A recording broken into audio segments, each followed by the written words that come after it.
Hey guys, tonight we're going into the heart of the Alaskan wild, and not in a cute, look at that snowshoe hair kind of way. Nope. Tonight, you're shadowing a man who stepped off the map, turned his back on civilization, and walked straight into a blizzard that lasted over 40 years. His name? Frank Glaser. But out here they just call him the Wolfman of Alaska.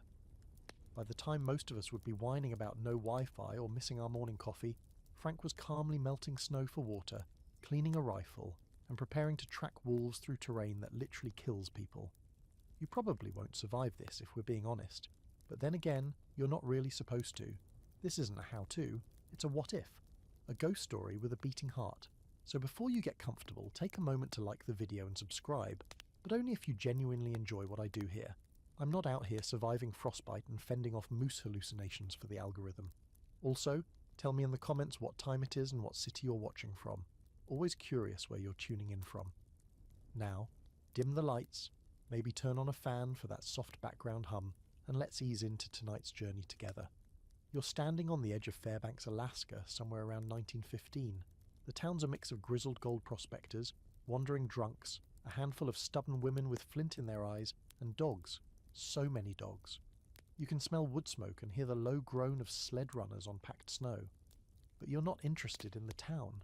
You're here for the man who just slipped into the tree line, rifle slung over his shoulder, a lean figure wrapped in wool and grit. He doesn't say goodbye, doesn't leave a note. That's Frank. He's heading into the interior, into a place with no names and no people. Just endless snow, the occasional aurora, and wolves. Lots of wolves.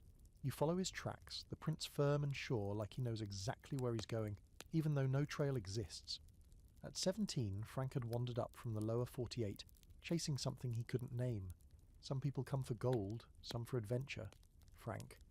He came for silence, for the kind of quiet that swallows your thoughts whole and spits out something tougher. There's a story that he arrived in Alaska with a .22 rifle, a wool blanket, and the kind of grin that makes grown men feel like he knows something they don't. And maybe he did. By the time you catch up with him in this story, he's already a local legend. Not the loud kind. He doesn't sit in bars boasting about bear fights or fist-sized icicles hanging off his beard. He avoids the bars entirely, preferring cabins so remote they don't even have trails leading to them. The only thing louder than his silence is the rumours that follow him. They call him the Wolfman because no one can track wolves like Frank. Not the scientists, not the native trappers, not the military scouts. Just Frank, the quiet guy with eyes like river ice, and a way of vanishing for weeks at a time. He doesn't just hunt wolves, he studies them, follows them, watches how they move, how they think. He says they're smarter than most people and meaner than they need to be. He respects that. You spend a night shadowing him from a distance, and it's honestly terrifying. He doesn't sleep like normal people, just rests in short bursts, ears twitching at every sound. No fire, no food smells, just a cold biscuit in his pocket and a rifle balanced across his knees. And when the wolf howls start, long and echoing through the pines, he doesn't flinch. He closes his eyes like it's a lullaby. Let's talk about what he's wearing. It's not some ultra-modern snow gear. Frank's layered in wool, seal fur, and hand-patched canvas. He stitched most of it himself. His boots are modified muklux, designed to leave almost no track in the snow. There's a narrow blade at his hip, worn smooth from sharpening. And then there's the smell. Campfire, pine resin, old blood. The kind of scent that tells every living creature out here, I've been doing this longer than you've been alive. Now there's a story, not well documented but whispered among old-timers, that Frank once walked into town with a wolf pup tucked inside his coat. It had been caught in a trap, leg mangled. He nursed it back to health, fed it from his own rations, then set it loose again. Don't name something you might have to shoot later, he'd mutter. The pup grew into a massive male and was seen trailing Frank from a distance for years. No one knows if that part's true, but it feels like it could be. Here's a fun fringe fact for you. Frank had a thing for books. Not novels, not really. Manuals, field guides, taxidermy techniques, anatomy charts, a well-thumbed German book on wolves. He kept them dry in sealed tins and read them by candlelight when the winds outside sounded like monsters fighting in the sky. You wouldn't expect it, but that's Frank. Layers on layers, like the snowbanks he disappears into. And the debates? Oh, the scholars have their opinions. Was Frank a conservationist? a naturalist, a predator. Some call him a backward savant, others a government pawn used to control wolf populations before the science caught up. There's a whole thread of academic papers arguing over whether Frank's tracking methods were more intuitive or empirical. Frank himself would have just raised an eyebrow and walked away. He wasn't much for talking, but when he did, you listened. He once told a greenhorn trapper, "You don't beat the wild, you bargain with it, and you pay in blood." That trapper left Alaska within the year. Tonight, as you settle into your sleeping bag, your breath clouding in the air and every crackle in the trees sounding too close, you realize something. Frank isn't just surviving out here. He belongs to this place in a way you never will. He's not fighting the cold, he's part of it. Not evading the wolves, he's negotiating terms. And as you drift off to sleep with that knowledge somewhere out there, maybe a few miles, maybe just behind the nearest ridge, Frank Glaser is crouched low in the snow, eyes trained on a moving shadow, waiting to learn something new. You rewind the story a little, back before the snowdrifts and rifle shots, back to where the man who would become Alaska's Wolfman was just a wiry, sharp-eyed kid named Frank Glaser. It's the late 1800s, and you're in Minnesota, where the winters still bite but the wilderness hasn't yet taken full hold of him. Frank's born into a family of tough German-American immigrants who know more about work than warmth. There's no softness in the Glaser house, just structure, discipline, and an understanding that if you can't fix it, shoot it, or skin it, you probably don't need it. You grow up alongside him for a bit, watching how early he learns to read animal tracks in the backyard, how he trains himself to be still for hours just to watch a hawk circle overhead. While other boys are breaking windows with slingshots, Frank is practicing how to load and clean a rifle with his eyes closed. He's not exactly the kid you'd invite to a birthday party. There's something off about him. Quiet, not cruel. Focused, not fragile. He spends more time with animals than people, and when he talks to them, he talks to them. It's not pretend. It's sincere. It's like he actually expects them to understand him. At school, Frank's not much for sitting still or listening to lectures. You can almost feel him itching to get back to the woods, back to where the rules make sense. He's the kind of kid who gets punished for daydreaming, except he's not dreaming. He's planning. Charting a future that doesn't involve coal stoves and factory belts. He watches the older men come home with blackened lungs and hollow eyes and thinks, nope, not me. Around 13, something shifts. Maybe it's the death of his older brother in a lumber accident. Maybe it's just the relentless tick of time. But Frank begins disappearing for longer stretches into the wilderness, often returning with strange animals in tow. Once, a porcupine that he's somehow convinced not to stab him. You follow him through those early years as he builds lean-tos deep in the woods, experimenting with traps, failing, adjusting, and trying again. There's no YouTube tutorial for survival in the 1890s, no REI catalogue, just trial and cold error. Here's a quirky fringe fact. Frank allegedly taught himself to snare rabbits using techniques he learned by watching foxes, not reading books, not copying other trappers. He'd crouch for hours behind a fallen tree just to see how a fox cornered prey, then mimic the movement. According to one story, he even followed a fox through 2 feet of snow for over a mile just to see where it buried its kill. That kind of patience, borderline obsessive, or genius, depends on how you frame it. By 16, Frank is effectively self-taught in all things survival, tracking, trapping, skinning, butchering. He knows how to set a bone and make lye soap from ashes and fat. You watch him trade furs for ammo in town, rarely smiling, but always nodding respectfully. The adults don't worry about him. They worry about the rest of the world when he's finally turned loose on it. And then it happens. 17 years old, restless and unchallenged, Frank hears whispers about Alaska. Not the kind you hear in magazines or railroad posters, but the ones that reach deeper. The ones passed between weathered trappers at the edge of town, whispered over cups of black coffee and train depots. A place where the wilderness still wins. A land full of mountains, wolves, and room to vanish. That's it. That's all he needs. He doesn't throw a going-away party. Doesn't pack much more than a knife, a rifle, a blanket, and a tin of tobacco he doesn't even smoke. He just goes. Now, here's where things get murky. Historians debate whether Frank hitched a ride on a freight train or walked most of the way to Seattle before securing passage north. Some claim he stowed away on a supply boat. Others insist he signed on as a deckhand just to afford the trip. What's certain is this. Frank arrives in Alaska just before the Great War breaks out, still practically a boy, but already harder than most grown men. He's not looking to strike gold. He's not running from the law. He just wants space. Silence. Predators. You walk beside him as he steps off the boat in Valdez, and he doesn't flinch at the smell of fish guts, the yelling dock workers, or the sharp taste of sea wind. He just hoists his pack and starts walking inland. No maps, no companions, no backup plan, just instinct and hunger. And if you're thinking, this sounds like the part where he dies, yeah, it really could have been. Most people who show up in Alaska with a dream and a blanket don't make it past the first winter. Frank does, barely. The first few weeks are brutal. He nearly loses a toe to frostbite. Has to learn fast that some snow is just snow, and some snow is death disguised as softness. He miscalculates a river crossing and ends up soaked, shivering, and alone for 3 days before he finds a dry cave. Inside. Bones. Wolf bones. He sleeps there anyway. The kind of man who'll bed down among a predator's remains just for shelter is not someone easily undone. During this time you see something quietly shift in him.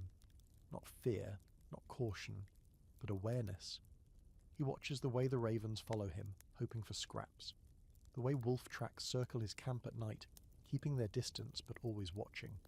He starts tracking them back, not to kill yet, but to understand. He notices pack hierarchies by observing prints, scent markings, and droppings. One night, he finds where a pack has buried excess meat for lean times.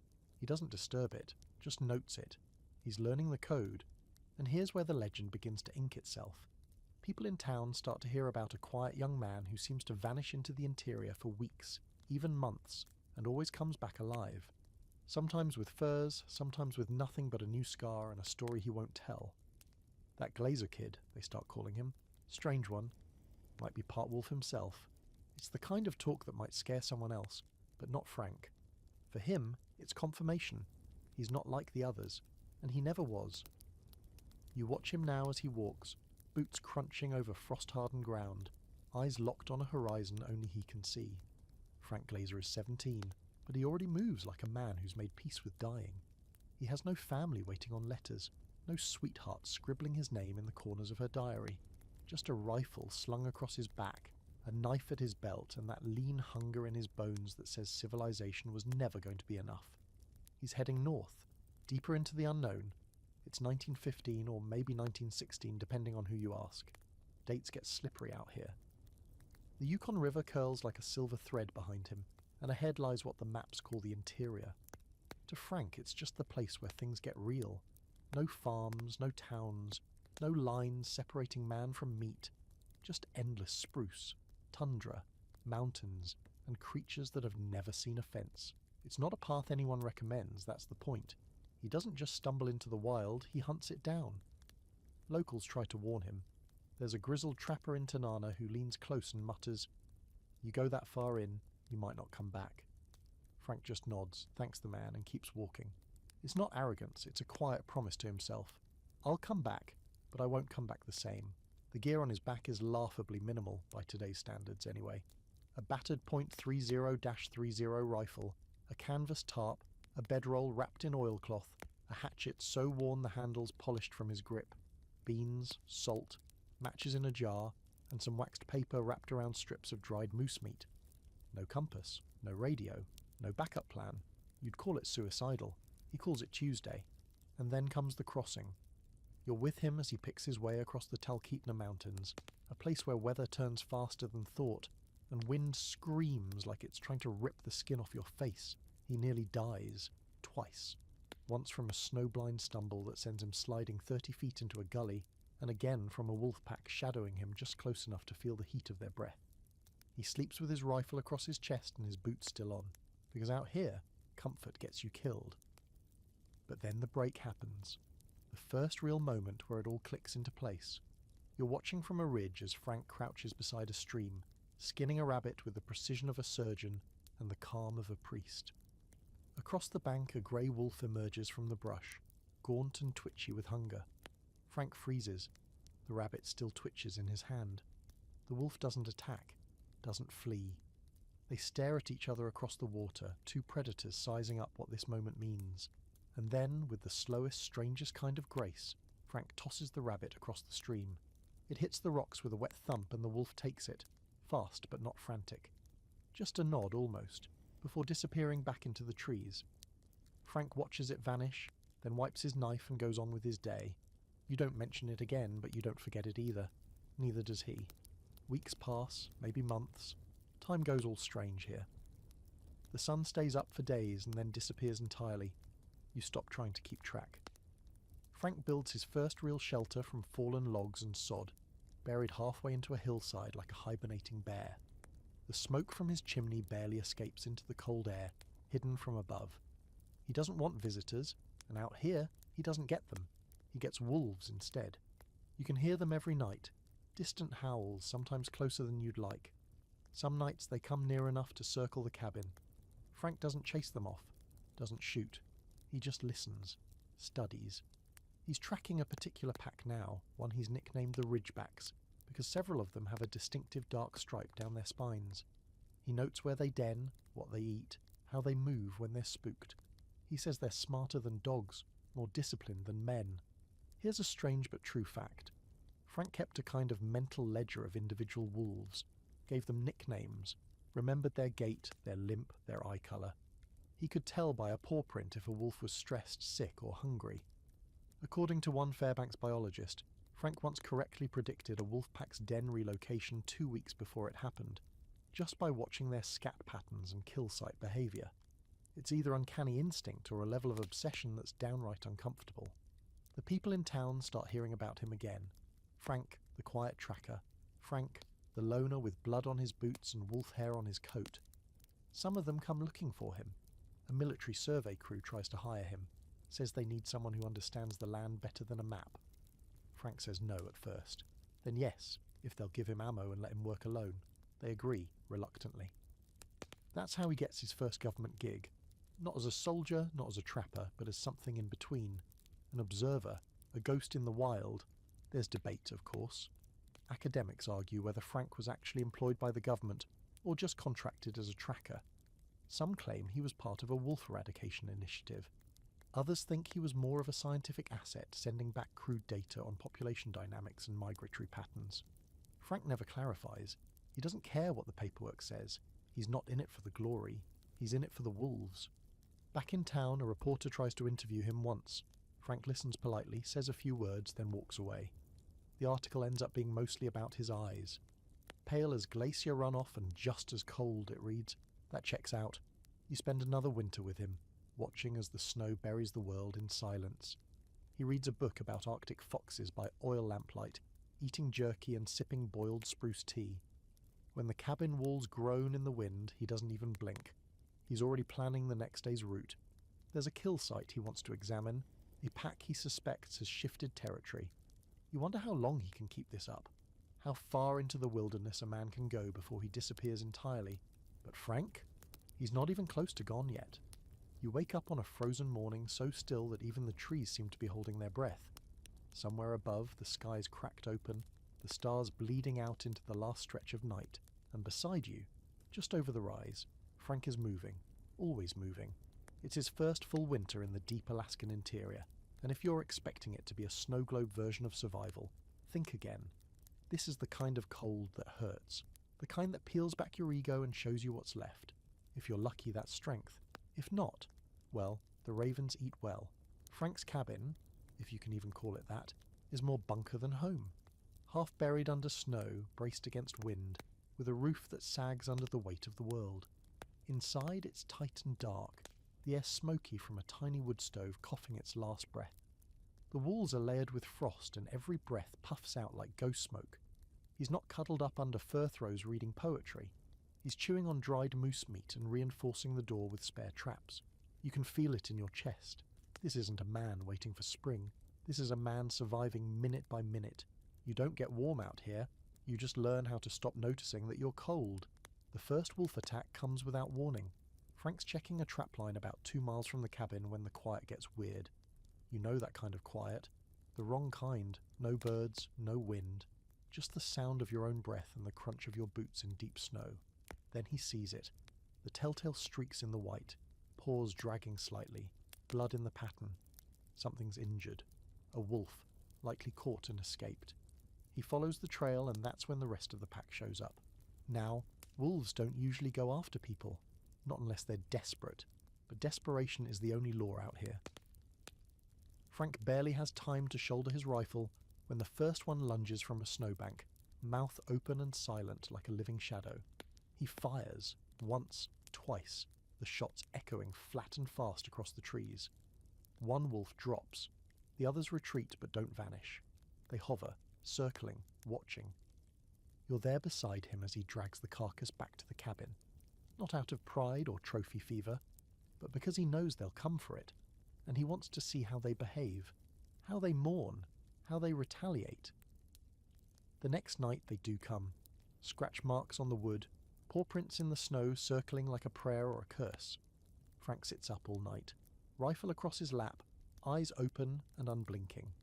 You realise then, this isn't just a man surviving wolves, he's studying them, testing them, and maybe letting them test him back. The kill doesn't sit easy with him. He cleans the pelt with clinical precision, but there's no satisfaction. Just silence. That same night, he writes a few lines in his journal. Not a diary, not quite, but a leather-bound notebook filled with thoughts that never make it past the page. They came for the wounded one, he writes. They came together. Would I? The government hears about it eventually. They always do. Word travels slow but steady, and when someone in Fairbanks mentions the wolf that tore through a sled dog team before being dropped by, that Glaser fella, ears perk up. Within a few weeks, a curious telegram arrives. An offer, more like a suggestion. The Territory's Bureau of Biological Survey wants to pay Frank to track and dispatch problematic wolves. They're threatening supply routes, livestock, even human settlements. Frank shrugs and says sure, but he does it his way. Here's a weird historical twist for you. Frank wasn't just allowed to hunt wolves, he was authorized, made semi-official. Imagine that. A man who lives in a snow-covered hut with no running water gets government letters addressed to Mr. Frank Glaser, Wolf Hunter, Interior. That's not a nickname anymore, that's a job title, but don't mistake it for glory. Frank isn't out here stacking wolf skulls or taking joy in the hunt. In fact, there's a visible tension in him now, a pull between duty and something deeper. He kills because he's asked to, because he understands the balance. But every wolf taken feels like a paragraph ripped out of a book he's still reading. That winter continues to punish. Temperatures dip to 60 below. You feel it in your teeth, like the cold is trying to crack you open. The stove can't keep up, and Frank has to sleep in shifts, waking every hour to feed it, lest the cabin freeze over entirely. He burns his last pair of socks one night, accidentally kicked too close to the flame, and just shrugs, wrapping his feet in dried grass and rabbit hide. One night, delirious with cold and fatigue, he hears footsteps outside. Heavy ones, not wolves, not human either. A bear. Number. It's months too early for them to wake. He grips his rifle and waits. Nothing. Then, just as sleep starts to pull him under, there's a low, rumbling howl. Not a wolf. Something older, deeper. Maybe it's just the wind. Maybe it's the cabin groaning. But Frank never forgets that sound. Says years later that was the first time he felt something watching not his camp, but him. People in town are starting to whisper about him differently now. Not just the quiet trapper or wolf killer. They call him Wild Frank, Ghost Eyes, that man who knows the cold. Kids dare each other to walk into the trees and yell his name. Grown men claim they saw him vanish into fog like smoke. He doesn't care. He's too busy boiling snow for water and setting snares. Every movement is deliberate, honed. Frank doesn't just live in the wild, he is the wild now. You're not sure he even remembers what a hot bath feels like. You spend the final stretch of that first brutal winter in a haze of repetition. Trap, eat, track, sleep, repeat. It's like being on the moon. The wolves grow bolder, they stop hiding. Frank starts talking to them, just quietly under his breath. Not like pets, more like rivals, equals, maybe even friends. And when spring finally breaks, when the rivers swell and the sky opens up like it forgot how to be blue, Frank doesn't celebrate. He doesn't smile. He just takes off his snow-crusted coat, hangs it to dry and sharpens his knife. Winter taught him everything he needed to know. Spring doesn't exactly arrive in Alaska. It creeps in like it's checking first to see if it's safe. Patches of snow melt into thick mud, rivers swell and tear at their banks, and the wind shifts from blade to breath. Frank steps out of his cabin one morning and breathes it in. The sharp, mineral scent of thawing earth, the wet decay of leaves that never got buried deep enough. It's the first time he's seen running water in weeks. He watches it a long time, like he's unsure if it's real or just another trick of the cold finally leaving. Now you'd think spring would mean a break for Frank. Maybe some rest, some green, something resembling comfort. But no, spring is when everything wakes up hungry. Bears stumble out of their dens, disoriented and ravenous. Wolverines appear out of nowhere, sniffing for anything soft and edible. And the wolves? They're more cautious now, more strategic. The pups will be born soon, and the packs get tense. It's the season of new life, sure, but also of short tempers and sudden violence. Frank starts extending his routes. He's tracking new territory now, following the Ridgebacks, his favourite pack, the ones he's been studying for over a year. They've moved east, into harder country, rough ridges, glacial valleys, places where even experienced trappers avoid setting foot. But Frank follows, not to kill this time, but to learn. The government's still paying him, but he's not in a rush to fill quotas. He's gathering information, numbers, patterns, behaviours. He says it's for the biologist in Fairbanks, but you get the feeling he'd be doing it even if no one cared. And then, one afternoon, something changes. Frank comes across a set of wolf tracks that don't make sense.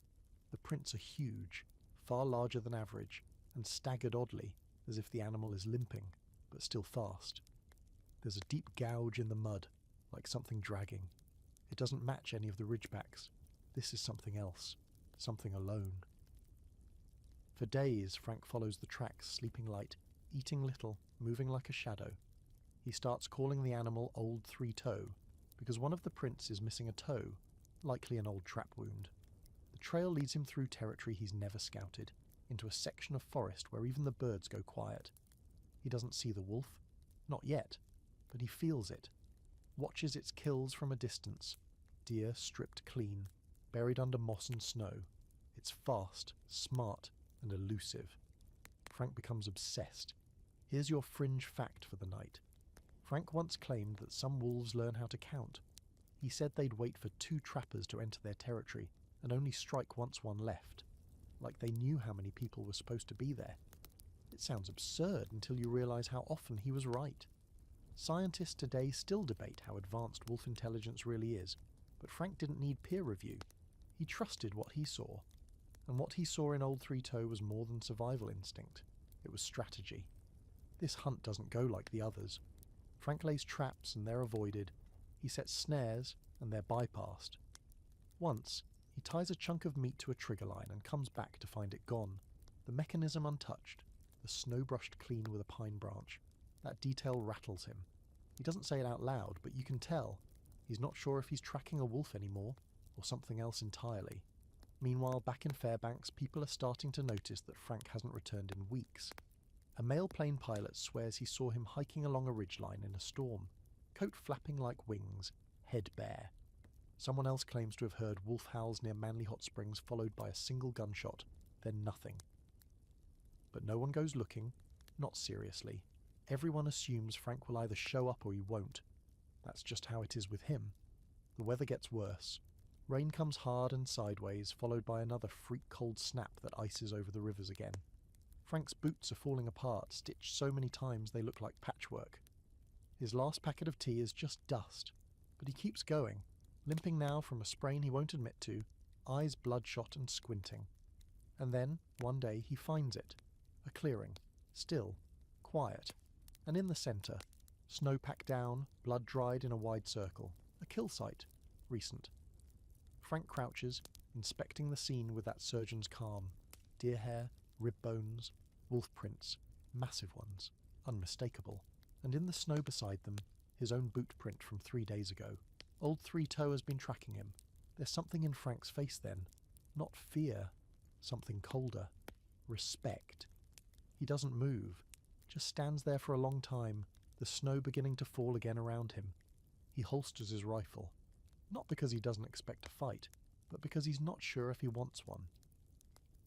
That night, camped beside a narrow creek, Frank finally sees the wolf.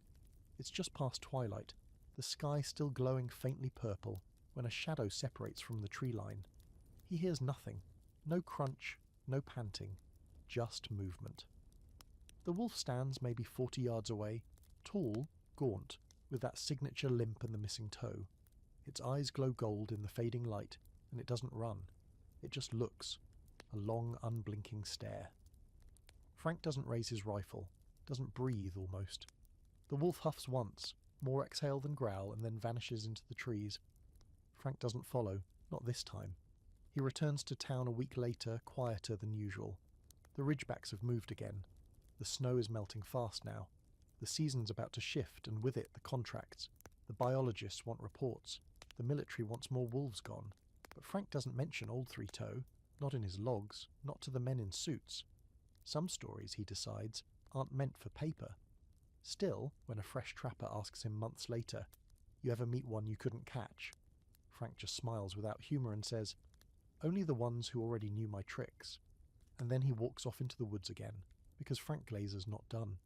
Not even close. You're sitting beside Frank on a rocky outcrop above a frozen valley, the wind curling up and around you like a living thing. He's not speaking, but you can feel his thoughts moving, measured, sharp, relentless. Below, a cluster of dark specks moves across the snow. Wolves, a full pack, maybe 9 or 10 strong. They're spread out in a fan, tracking a wounded caribou. Frank watches them like he's reading a book written just for him. Every tail twitch, every footfall, every pause is a word, and he understands every sentence. This is what he lives for, not just the hunt, but the watching, the understanding. Most people think wolves are chaotic, instinct-driven, wild. Frank knows better. Their hierarchy is rigid, purposeful. There are rules, social ones, emotional ones. The alpha leads, yes, but it's the pack's cohesion that keeps them alive. Their communication is subtle. Body language, scent, eye contact. Frank's picked it all up. He doesn't just track them anymore. He thinks like them. Today he's not hunting, just observing.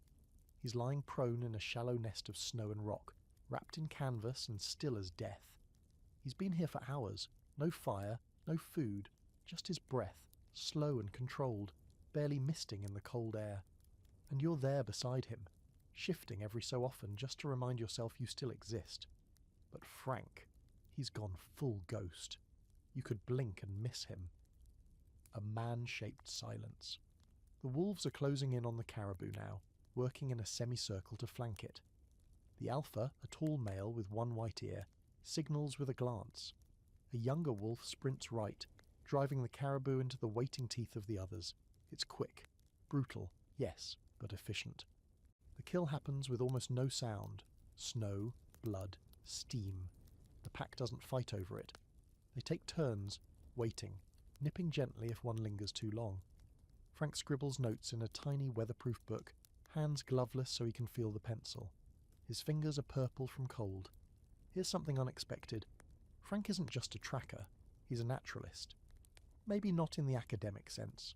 No degrees, no lab, but in the way that matters. He sends reports back to the Bureau of Biological Survey detailing not just wolf populations and movements, but behaviour, mating habits, pack splits, alpha displacements, birth rates, you name it. His work becomes foundational, though no one realises it until years later. Some of the early federal wolf studies, those start with Frank's notes, copied from stained pages that smell like pine pitch and blood. And now, the fringe fact of the night. Frank was once recorded mimicking wolf vocalizations with near-perfect accuracy. It wasn't a party trick, it was field work. He'd crouch alone in a clearing and howl, not randomly, but in deliberate patterns, then wait to see how nearby packs responded. Sometimes they answered. Sometimes they came close. One trapper swears he saw a wolf walk within 10 feet of Frank, pause, and simply turn away, as if recognizing something familiar. Frank never confirms the story, but he doesn't deny it either. But with all this admiration, you start to notice something else taking root in Frank. Attention. Not regret exactly, but awareness. The more he understands the wolves, the more complicated the killing becomes. Early on, when the government orders him to cull problem packs, he complies. efficiently and cleanly. But now, you can see it in his eyes when he steps over a trap with nothing in it. Relief. You hear it in his voice when he says, "They moved east. Smarter than me this time." And there's no bitterness in that. Just admiration. One afternoon, he leads a team of junior trappers into a dense stand of spruce. The government wants numbers, pelts, confirmation of kills, reduced wolf pressure on local game. Frank does the job, but there's a weariness in him. When one of the young men shoots a female wolf mid-meal, Frank walks over silently, kneels by the body, and traces a scar along her ribs. "She was leading," he says, almost to himself. "They'll scatter now." Lose their rhythm. The kid shrugs and grins. One less to worry about, right? Frank doesn't answer. He just gets up, wipes the blood from his gloves, and starts walking. There's an argument brewing in academic circles, one that will rage long after Frank's gone. Was he an early conservationist or just an effective killer? Some call him a proto-ecologist, pointing to his meticulous notes and refusal to waste kills. Others say he was just another cog in a predator control machine, even if he operated with more respect than most. Frank never picks a side. He just keeps doing the work, muttering things like, "balance, not mercy," and "a dead wolf tells you nothing." That spring he takes a contract from a research station out near the Brooks Range. They want wolf pelts, yes, but also data, skull measurements, stomach contents, behaviour logs. Frank agrees, on one condition. He works alone. Always. The only voice he hears is his own, or the wolves'. He prefers it that way. It's during this time that he starts experimenting with scent masking. Not store-bought cover sprays. Frank wouldn't be caught dead with that nonsense. No, he gathers musk from pine bark, spruce resin, wolf scat. He makes his own blend, rubbing it into his clothes, hiding his human scent until even the dogs back in town stop recognizing him. One local says Frank smelled like a damn ghost. Cold, and not quite real. And then comes the turning point. Frank stumbles upon a freshly abandoned den. Pup tracks. Recent. He crouches, heart pounding, and stares into the darkness. There's movement. Small, unsure. One pup emerges, tiny, unsteady, looking around with bright liquid eyes. Frank doesn't move, doesn't breathe. The pup stares at him, then retreats. He waits there until sunset, unmoving, before finally turning away. He never tells anyone about it, but he stops taking the pup bonus on his kill reports after that. Quiet protest. Or maybe guilt. Maybe just evolution. By the end of that summer, Frank's logbook has doubled in size. He's recorded wolf behaviours no one else has documented. He's charted the territory of 4 distinct packs and noted signs of interpack communication, something most biologists scoff at. Doesn't stop him from writing it down. Doesn't stop him from believing it.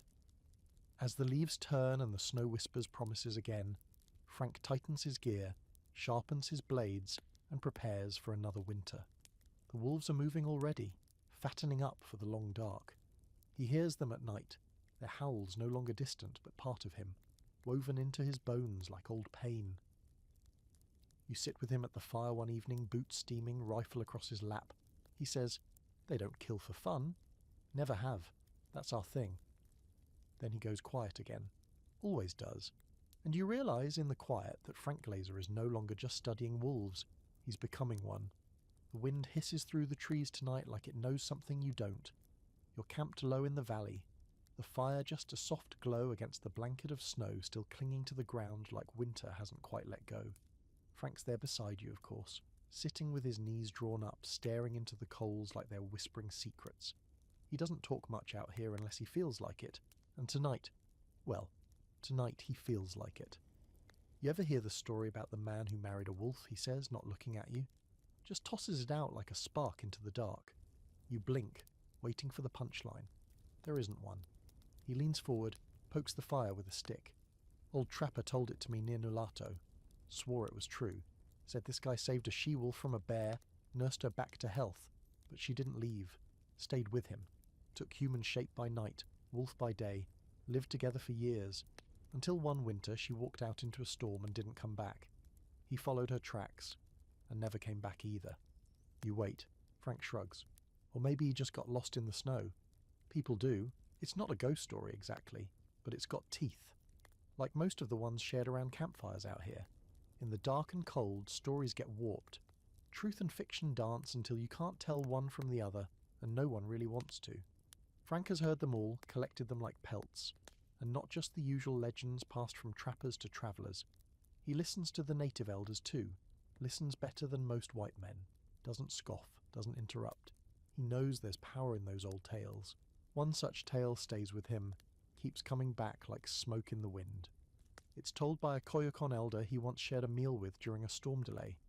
The story goes like this. There was a time when wolves and humans could speak the same language. They hunted together, mourned together. But humans broke the pact, grew greedy, cruel. So the wolves left, stopped speaking. That's why, the elder says, wolves look at us the way they do, like they remember who we were. Frank didn't laugh. He nodded once and said, "Makes sense." You realise then that Frank doesn't just study wolves, he believes in them. Not in a cartoonish, mystical, hug-a-predator kind of way, but in the sense that they're a people, a culture, one with rituals, hierarchies, grief. He's seen it too many times to pretend otherwise. The way a pack returns to a site where one of theirs died. The way they pace around a trap that's taken a member, leaving prints in a strange, spiralling pattern. Mourning, maybe, or remembering. Tonight the fire crackles low and Frank starts telling more stories. Real ones, or at least real-ish. He tells you about a time he was caught in a whiteout near the Yukon. Couldn't see more than a foot in front of him. No compass, no sun, just endless whirling snow. He walked for hours, maybe days. Hard to say. Nearly frostbitten, hallucinating. Says he saw something in the storm. A shape. Not a wolf, not a man. Something in between. It walked beside him for a while. Didn't speak. Didn't look his way. Just kept pace. When the wind died and the snow cleared, it was gone. But he was only a half-mile from a hunter's cabin. The kind of luck that feels more like intervention. You wait for him to say he dreamed it. He doesn't. Here's a fringe detail that never made the papers. Frank kept a small pouch tied to his belt. Inside, tucked between matches and bits of sinew, was a carved bone charm. Rough, smoothed with age, shaped vaguely like a wolf's head. No one knows where he got it. Some say he carved it himself. Others think it was a gift. When asked, he'd just say, "Keeps things quiet." And quiet's important out here. The wilderness doesn't like noise. It swallows it, sure, but it never forgets it. You hear it in the echoes, the ones that shouldn't be there. And Frank's learned, over years of hunting, tracking and listening, that the wild has its own language. His fire is never too bright, his voice never too loud. He walks with the wind, not against it. If the wolves are howling, he stops to listen. Always. Now, not everyone believes his stories, of course. There are trappers who think Frank's gone soft in the head. Spends too much time out there alone, they mutter in bars, starting to think he's a wolf himself. But others aren't so quick to mock. They've seen what he brings back, or rather, what he doesn't. Some years, his traps come back empty, not because he failed, but because he let them go. Said the pack needed that one, said it wasn't the right time. There's an ongoing scholarly debate, still unresolved by the way, about whether prolonged isolation in extreme environments causes humans to anthropomorphize wildlife more than usual. Basically, the question is, do people like Frank start seeing wolves as people because they're lonely, or because they're finally seeing the truth? Frank doesn't bother with debates. He's not trying to prove anything. He's just trying to understand. You fall asleep that night to the sound of wind and fire, Frank's voice still echoing in your head. They don't lie, wolves, he said. They don't pretend to be something they're not. You always know where you stand, with them or against them. Wish people worked the same way. The next morning the tracks are fresh. A pack passed nearby in the night, close enough to smell the campfire. No damage, no disturbance. Just a circle of prints around the edge of the clearing. A quiet acknowledgement. Frank nods when he sees them, like he expected it. He doesn't say anything. He just packs up camp and starts walking. Later that day you catch a glimpse of something out of the corner of your eye. Grey, low to the ground, slipping between the trees. You stop. Turn. Nothing there. Frank doesn't stop, just mutters, "They're checking on us. Seeing if we still remember who we are." You do remember, for a little while. But Frank, he never forgets. You can't help noticing the scratches. Not on Frank, he's as intact as ever, if a little more angular. a little more faded at the edges, but on his rifle, long deliberate gouges along the wooden stock, not battle damage, not wear. These are counted marks, tally lines, each one carved with a steady hand and a sharp blade. You ask him about them one day, casually, like you're not sure it's even your business. He doesn't answer at first, just runs his thumb over the newest line and says, "Reminders." Of the ones who almost got me, he doesn't smile when he says it, doesn't look at you. Then he sets the rifle down like it's something alive and sleeping. There are 6 tallies. You don't ask about the rest. Frank has a few scars, sure. One across his scalp you only notice when the wind flips up his cap, and another just above his left wrist that looks suspiciously like teeth. But the more dangerous wounds aren't always visible. You're deep in it with him now, shadowing him through a section of forest that feels older than time. Pines so tall you can't see the tops, snow muffling everything until it's like walking through someone else's dream. The ridgebacks are nearby again. Frank senses them long before you do. He stops in his tracks, kneels, touches a tuft of disturbed moss. They moved fast, chased something, maybe caribou. You try to see what he sees. You fail, obviously.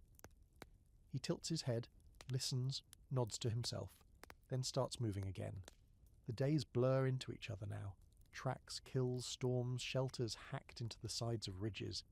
You've eaten more squirrel meat than you thought possible, and you're starting to prefer spruce tea over anything civilized. Frank still doesn't talk much, but when he does, it's usually when you're not expecting it. Like the time you slip crossing a stream and land hard on the ice, soaking your boots. You're swearing under your breath, trying to wring out the cold, when Frank crouches nearby and says, "One time I spent 2 nights inside a dead moose." You blink at him. Storm came in fast, no trees, no cover, gutted it, crawled in, stank like sin, but I woke up warm. You want to laugh. You don't, because he's not joking. Here's your quirky fact for the night. Frank once kept a running list of accidental meals. Things he ate not out of curiosity, but because he'd run out of everything else. Bark tea, fried lichen, boiled owl. Once, a chunk of bear fat that had turned so sour he chased it with charcoal to avoid poisoning himself. He said it tasted like rancid soap mixed with sadness. But for all the hardship, and it is endless, there's a strange, steady rhythm to his life. You begin to understand it, just a little. The predictability of the wilderness, the way danger announces itself if you know what to listen for, the way silence isn't empty, it's informative. Frank isn't anxious or paranoid like you'd expect a man alone for so long to be. He's alert, tuned in, alive in a way most people never even get close to. Still, even Frank has his moments. You're holed up in a lean-to during a storm that seems like it might actually peel the skin off the earth. Snow is coming in sideways, wind howling like something's dying out in it.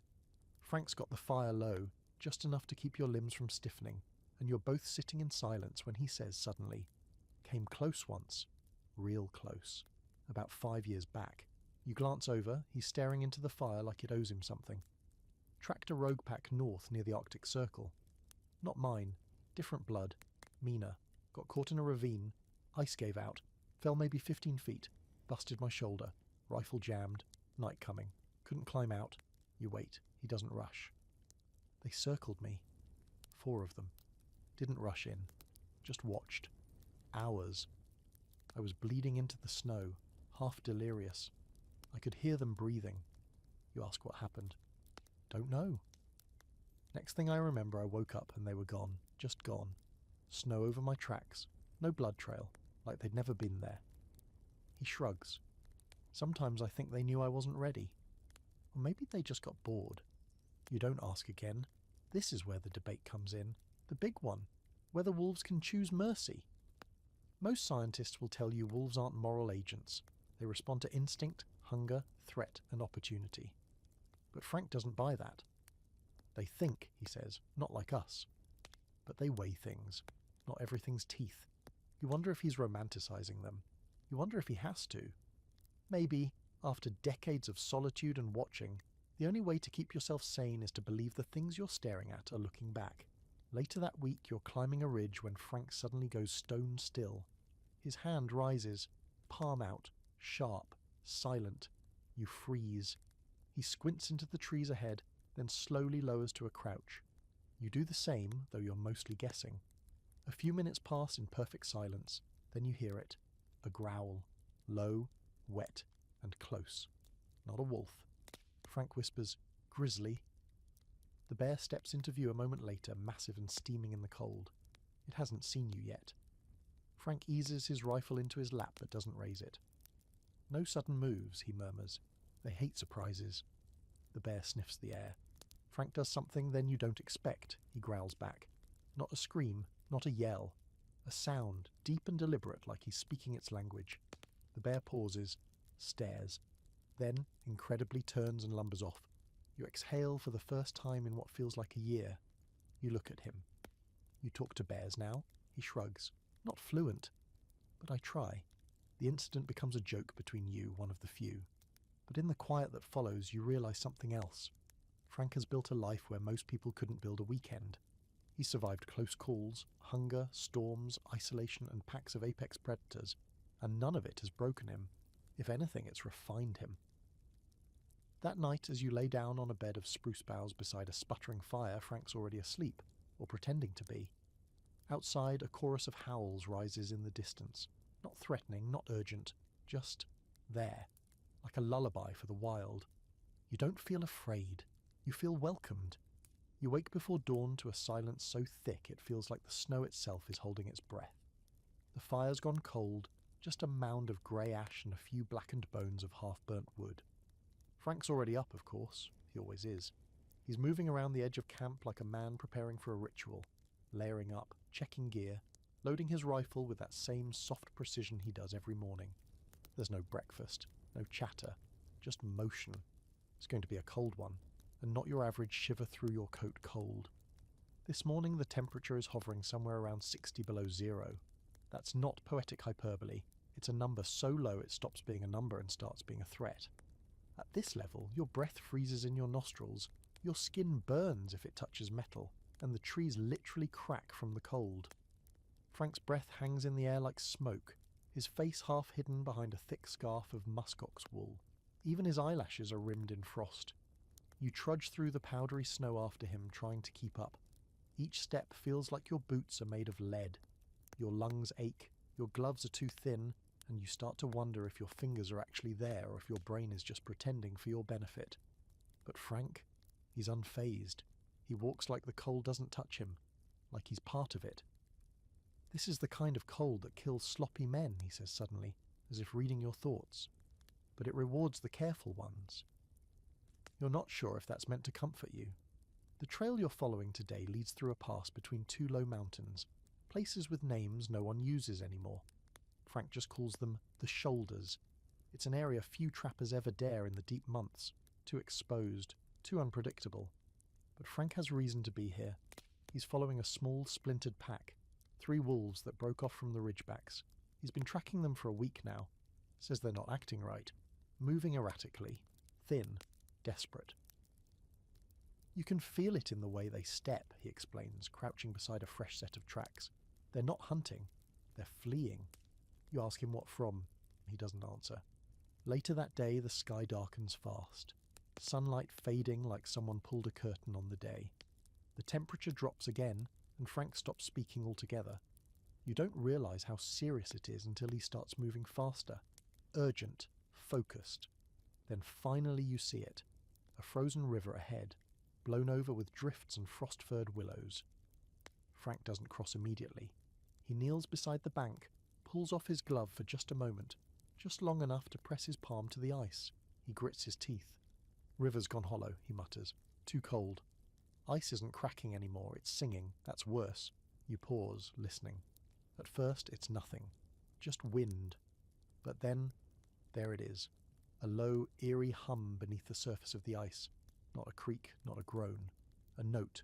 Continuous, soft, almost melodic. The kind of sound that feels like it's coming from inside your ears. You glance at Frank. "Means the ice is under tension," he explains. "Like a violin string pulled too tight. One wrong step." He doesn't finish the sentence. Here's a historical side note that's rarely told. The interior of Alaska has some of the deadliest microclimates on Earth. Certain valleys and passes act as cold sinks, natural bowls that trap frigid air and hold it, unrelenting. Temperatures in these pockets have dropped to nearly 80 below in recorded history. Frank has been through them all. He keeps mental maps, knows which streams will freeze hollow, which ridgelines catch wind like a blade. He navigates it not by compass, but by memory and feel. Still, the cold gets to him sometimes. You see it that night after you finally reach a narrow cave entrance tucked into a shale cliff. Not a cave, really. More like a fissure. But it's enough to block the wind. You crawl in after him, grateful for even the meagre protection. Frank lights a tiny fire, just enough to warm a pot of snow into water. His hands shake more than usual as he peels off his gloves. 3 of his fingers are purple-black at the tips. He doesn't complain, he never does. Just grunts and reaches for a vial of bear grease, rubbing it in slowly, methodically. You ask if he's okay. He nods, but the air says otherwise. He tells you about another winter years back. A solo run north of Bettles. Lost his boots in an overflow crossing. Frostbite set in fast. He had to amputate the tip of his toe with a rusted fish knife and a piece of boiled willow bark to bite down on. Didn't scream, he says. Didn't have the energy. And here's your quirky fact. Frank made a necklace once using the tip of that toe. Just a joke, he said. A talisman. Wore it under his shirt until it rotted away. You want to laugh. You don't. The next morning is colder. You didn't think it could get colder, but it has. Your breath doesn't even fog anymore. It just falls. Frank wakes early, packs silently.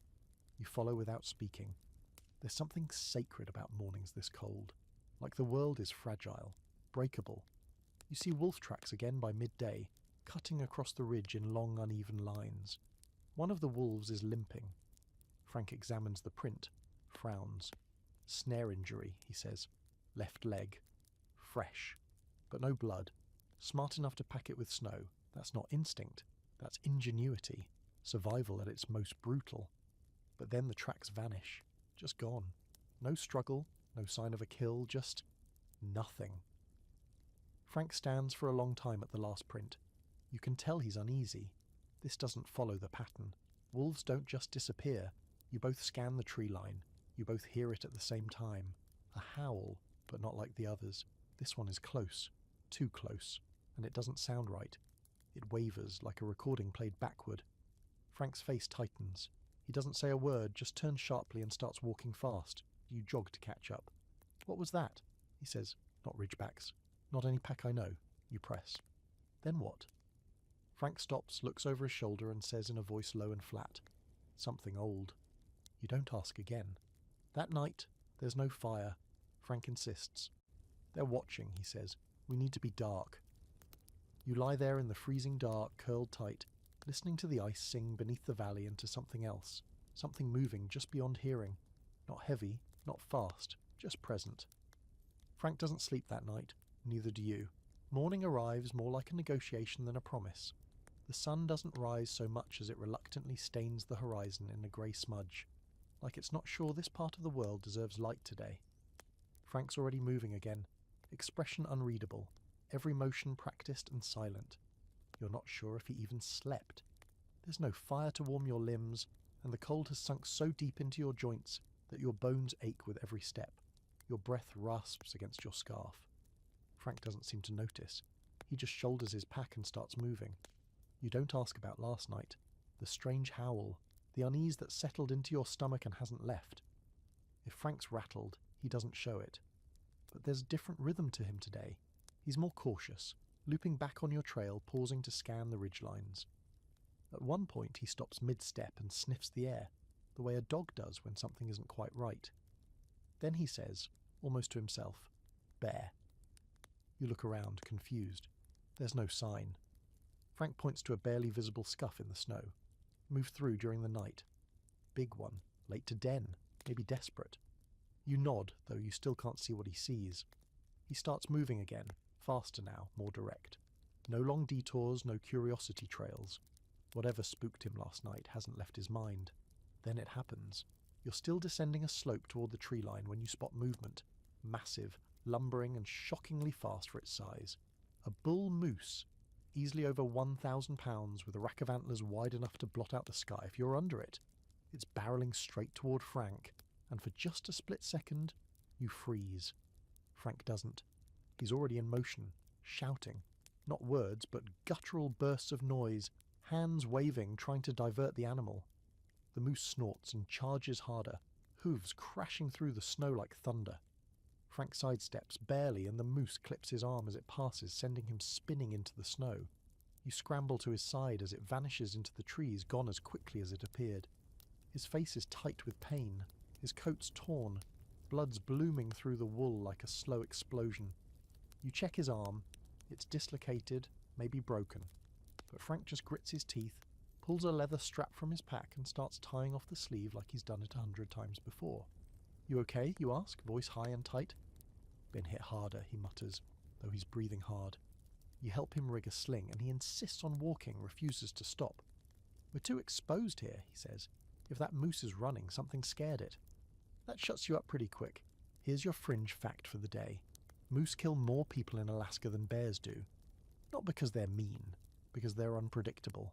Get too close, threaten a calf, or just catch one on a bad day, and you've got 1,200 pounds of stubborn meat charging you at 35 miles per hour. And Frank.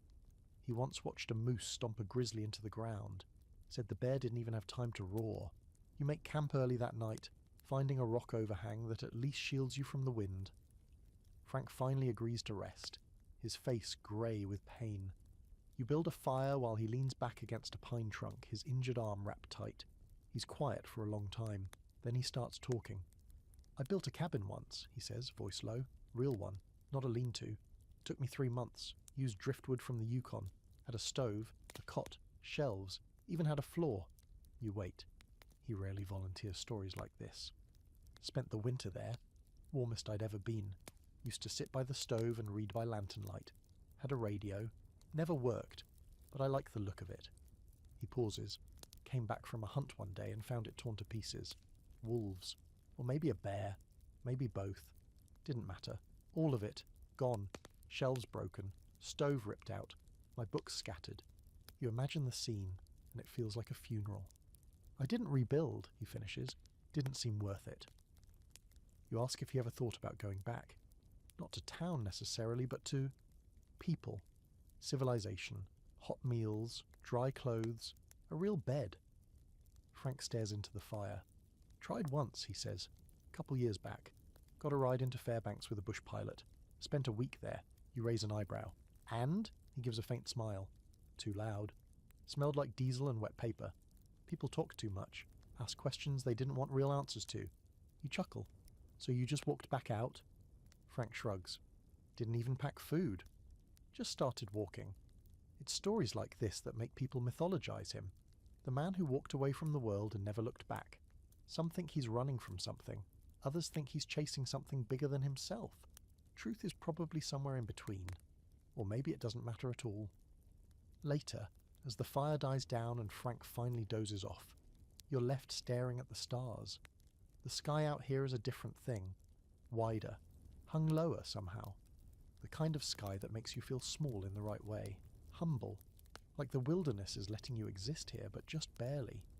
You hear wolves again in the distance. This time it's the ridgebacks.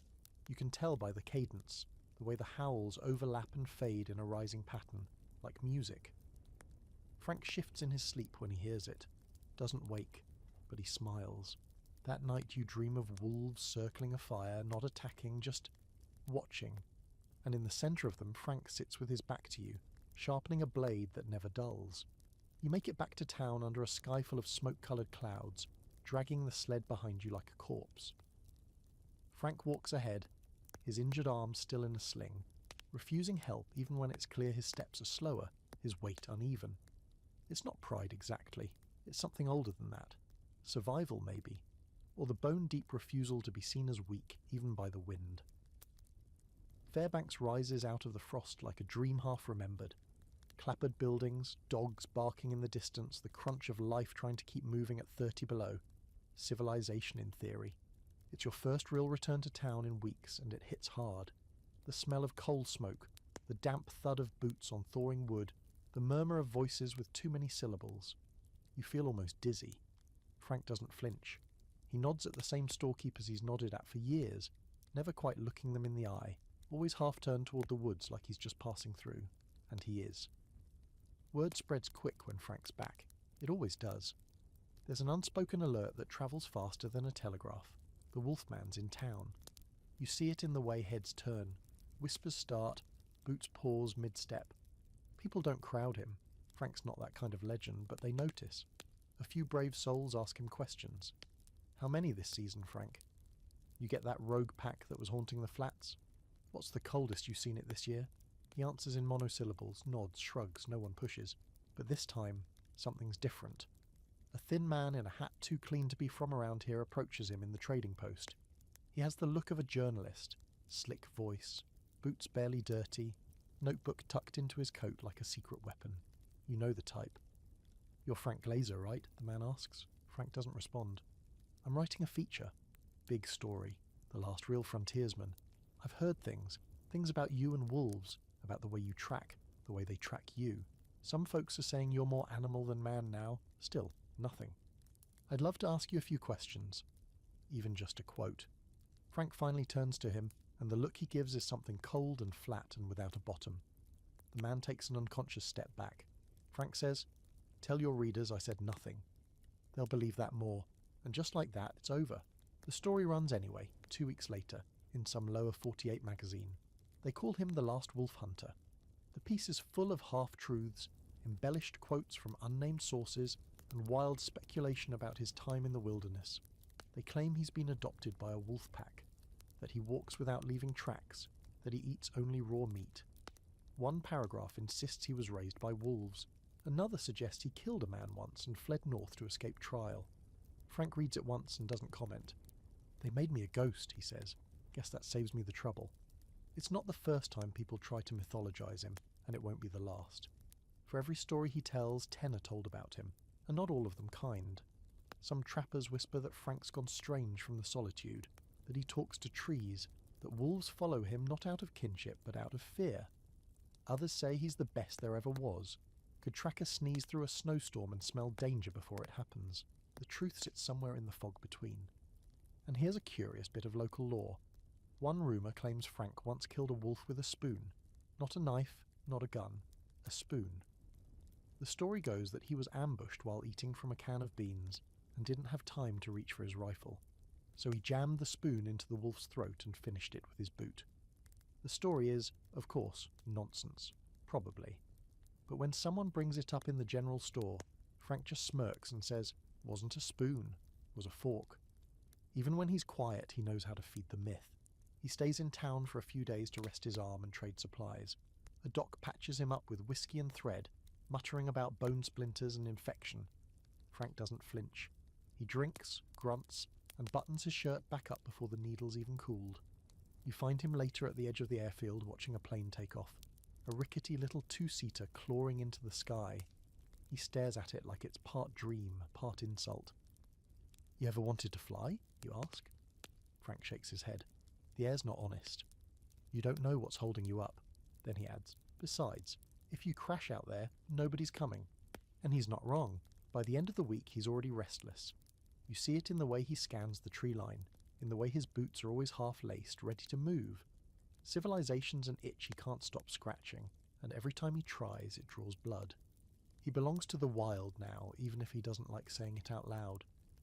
Before he leaves, he does one strange thing. He goes into the post office and buys a single sheet of paper and an envelope. Sits at the table in the corner for over an hour, writing something. You don't ask what. When he's done, he folds it once, tucks it into the envelope, seals it, and then never sends it. He stuffs the letter into his coat pocket, hikes out of town, and you never see it again. Another unsent word in a life full of things too wild or too painful to speak. That evening, he's already halfway up the slope out of Fairbanks when he stops, turns and looks back just once. Then he disappears into the trees. The days start getting shorter again. Not that they were ever long to begin with. Out here, light is more like a guest than a guarantee.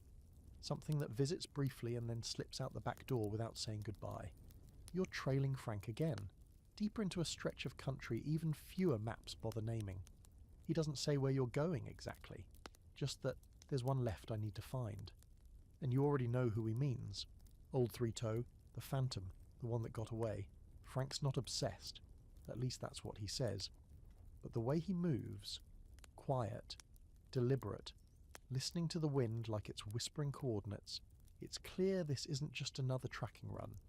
This is a score he needs to settle, or maybe something older than that. A reckoning, not a revenge.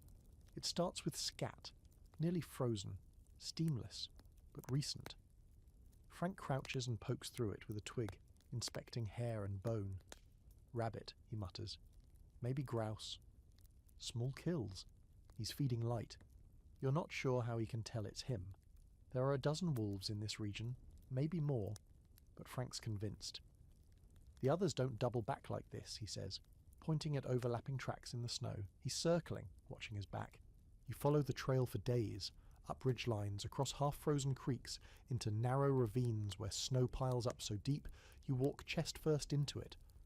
Every night, Frank makes the same Spartan camp. A fire just big enough to heat tea, a single layer of spruce boughs beneath the tarp. He sleeps with one hand on his rifle and the other curled around his bootlaces, just in case he needs to run. You don't ask what he dreams about, but one night you hear him whisper something in his sleep. Don't run yet. You wonder who it's for. Old Three-Toe keeps slipping away. The trail gets weird, doubles back, vanishes over ice, reappears miles from where you thought it ended.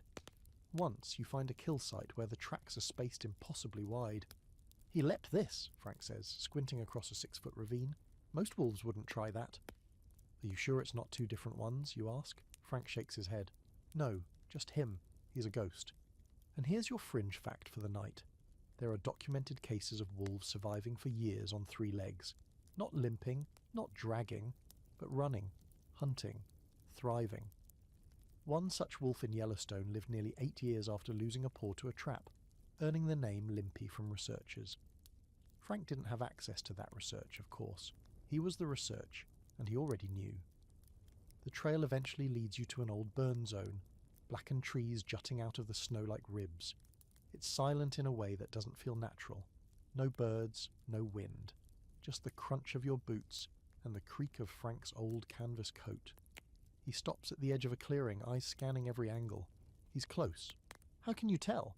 He's always close. You camp at the edge of the burn that night, and Frank doesn't sleep. Just sits by the fire, staring into the dark. Every so often, he lifts his head like he's listening for footsteps, or maybe something less obvious. You doze off eventually, the heat from the flames easing you into uneasy dreams. Sometime in the middle of the night, you wake with a start. Frank's gone. You scramble out of your sleeping bag, heart hammering. His rifle is missing. You follow his tracks into the trees, half panicked. Then you spot him, kneeling at the edge of a small rise, silhouetted against the weak moonlight. You move closer, careful not to crunch the snow. He speaks without looking back. He's down there. You peer over the ridge, and there he is. Old Three-Toe, standing alone in the clearing, steam rising from his back in soft tendrils. He's bigger than you expected. Lean, but not sickly. Tall and scarred, with that telltale limp in the left hind leg. He stares up at the ridge, right at you, or maybe just at Frank. He doesn't move, neither does Frank. Are you going to shoot him, you ask? Frank's voice is steady. No. Why not? Because he's not running. You realise then what this is. It's not a hunt anymore. It never really was. It's a conversation, a long one, a silent one, years in the making. Frank slowly lowers the rifle. His eyes never leave the wolf. The two of them stay like that for maybe a minute, maybe longer. The wolf snorts, shifts his weight, then, without panic, turns and walks away, limping but proud, still alive. Frank doesn't speak until you're walking back to camp. People think hunting is about dominance, he says. It's not. It's about learning how long you can carry silence before it breaks. You don't say anything, you just follow, and the scholarly debate rages on long after.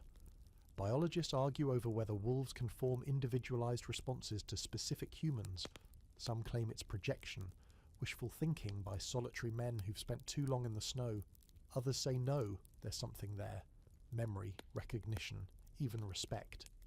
Frank never weighs in publicly, but his logbook weeks later includes one short entry. Saw him again, healthy, watching, let him go. Back in town, the story spreads fast, even though Frank never mentions it. People say he stared down a demon wolf and lived. That he traded something, his soul, maybe, for safe passage. That he left part of himself in that clearing and that's why he hasn't smiled since. You know better. He didn't lose anything. He gave something back. That winter, Frank sets fewer traps, hunts less, spends more time watching, listening, taking notes. And when the ridgebacks howl, he answers now, not with words, not with howls, but with stillness, with presence. And when someone asks him much later if he ever got that last wolf, the big one, the smart one, the one with 3 toes, Frank just says, yeah. Then he walks away. The wind has changed again. Not just the weather. Frank would never bother mentioning something so predictable, but the feel of it. The kind of change you notice in your bones before your brain catches up. It's warmer now, barely. Just enough to make the snow wet around the edges and send icicles sliding off tree branches like quiet daggers. Spring's not here yet, but she's pressing her face against the glass. You're still in the woods, still with Frank, but something's different. He's distracted, not careless. Frank is never careless, but slower to speak, slower to move. Like there's something else in his mind lately, something softer. You find out why when he pulls a bundle from his pack one evening and unwraps it beside the fire. A small book, leather-bound, weathered. The corners curled like old bark. He flips it open and hands it to you without a word. Inside are letters, dozens of them, written in tight, precise handwriting. They're addressed to no one, or maybe someone specific. There's no name, just openings like, "You'd like this place," or, "If you were here, I wouldn't talk so much to myself." And just like that, the mystery starts to unravel. You ask him gently, "Who were they for?" He doesn't look at you when he says, "Her name was Etta." The silence stretches. Met her before the war. She came up to write a book about people like me, trappers, loners. Said the wilderness was the last honest place left in America. You picture her, sharp, fearless, boots muddied from chasing a story through the snow. Frank continues. She followed me for a while, asked too many questions, smiled too often. She couldn't make a fire without burning her fingers, but she knew how to listen. I liked that. You glance at the book. Pages and pages of words Frank never spoke aloud. She stayed for 2 seasons, he says, never complained once. Not about the cold, not about the wolves. We built a cabin together, near the Nenana, had windows. She liked watching the trees. You don't ask what happened, you already know. She got sick, he says flatly. Didn't tell me until it was too late. Something in her lungs. We tried to get her to town in time. Horse broke through the ice on the way. I carried her the last 2 miles. His voice fades into the crackle of the fire. She died in the hospital. I never went back. You look down at the letters. Some are smudged, water-damaged, faded from time. But every one of them feels like a thread, holding something together. A life that could have been. I write one every now and then, he says, when I see something she would have liked. A bird she never got to name. A pack behaving strange. The colour of the sky before it snows. You nod. You don't say anything. There's nothing to say. Here's a strange little detail few people ever knew. Frank could quote poetry. Not a lot. Just a few lines. Mostly from Robert Service or Jack London. Sometimes something softer. Etta had taught him those. You remember now how he once muttered, "And the stars are all alight," while watching a wolf cross a frozen lake at dusk.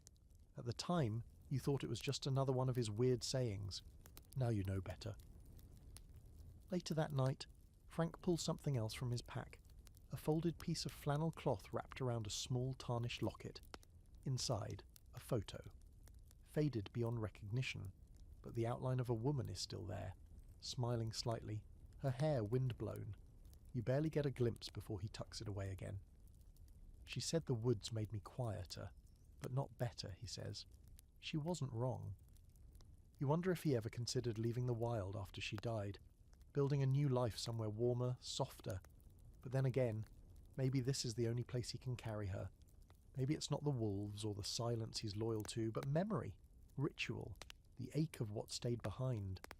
There's a theory among wilderness psychologists, yes, that's a real field, that prolonged exposure to isolation doesn't just change your behaviour, it changes your grief. That out here, far from routine and distraction, sorrow takes root deeper. That people like Frank don't move on, they just carry, and carry, and carry. In town, people whispered about a woman once, said Frank had a girl back in the day, some said she ran off, others claimed she was eaten by wolves. The truth, like most truths, is quieter than that, sadder, more human. The next morning Frank's different. Not broken, he was never breakable, but softened, more present. As you hike toward higher ground, he points out tracks he would have normally let you miss, shows you where a lynx dragged its kill into the brush, shares a trick for checking wind direction with a pine needle. It's the most he's said in days. By afternoon the sky goes grey again, but it's the kind of grey that promises rain, not death. A warm front's coming. You can smell it. You sit on a ridge beside Frank, watching clouds crawl across the sky. He takes out the leather-bound book again, flips it open, and starts writing. He doesn't rush, doesn't shield the page. You look out over the valley below, where wolves once circled and snow buried the past like a secret. You listen to the scratching of his pencil, and for once, it doesn't feel like eavesdropping. It feels like witnessing. Before packing it away, Frank tears the page from the book. He folds it carefully, walks to a nearby pine, and slips it into the hollow of the trunk between bark and sap, tucked deep where it won't be found. You ask him why. She liked trees, he says. That night you dream of a cabin with wide windows and a woman's laugh echoing across a frozen lake. And in the distance, a wolf with a limp stops to listen, then disappears into the trees. You're back on the move again, following a creek swollen with meltwater, its banks slick with moss and the first hints of green trying to punch through the thaw. Frank moves ahead, quieter than usual, which is saying something. His footfalls barely disturb the undergrowth, even though your own boots keep sinking into soggy patches that try to steal your balance and your dignity. It's late spring now, or maybe early summer, depending on how you mark time out here. The trees have gone from skeletal to watchful, their new leaves rustling like whispers. Frank finally stops at a bend in the creek where the water pools deep and slow beneath a downed birch tree. He crouches, sniffs the air, then speaks over his shoulder. You're about to hear a story that makes no sense. You raise an eyebrow. Frank's stories never make traditional sense, but he's usually not so upfront about it. He motions for you to sit. Then he does something odd. He removes his hat, sets it gently beside him, and lights a tiny bundle of dried herbs from a pouch you didn't even know he carried. The smoke curls upward, earthy and strange, and Frank's expression shifts from wary to something almost respectful. You hear it before you see him. Footsteps. Light. Measured. Then an old man appears between the trees, wrapped in a blanket the colour of a river stone, with long grey braids and eyes that look like they've seen through entire centuries. He walks with a stick carved in swirling patterns, each notch a story you'll never understand. Frank, the man says. Frank nods. It's been a while. Not long enough, the man grins. Still too thin. Still too white. Frank chuckles softly, then stands. This is Takoda, elder of the Gwitchin. He taught me most of what I know.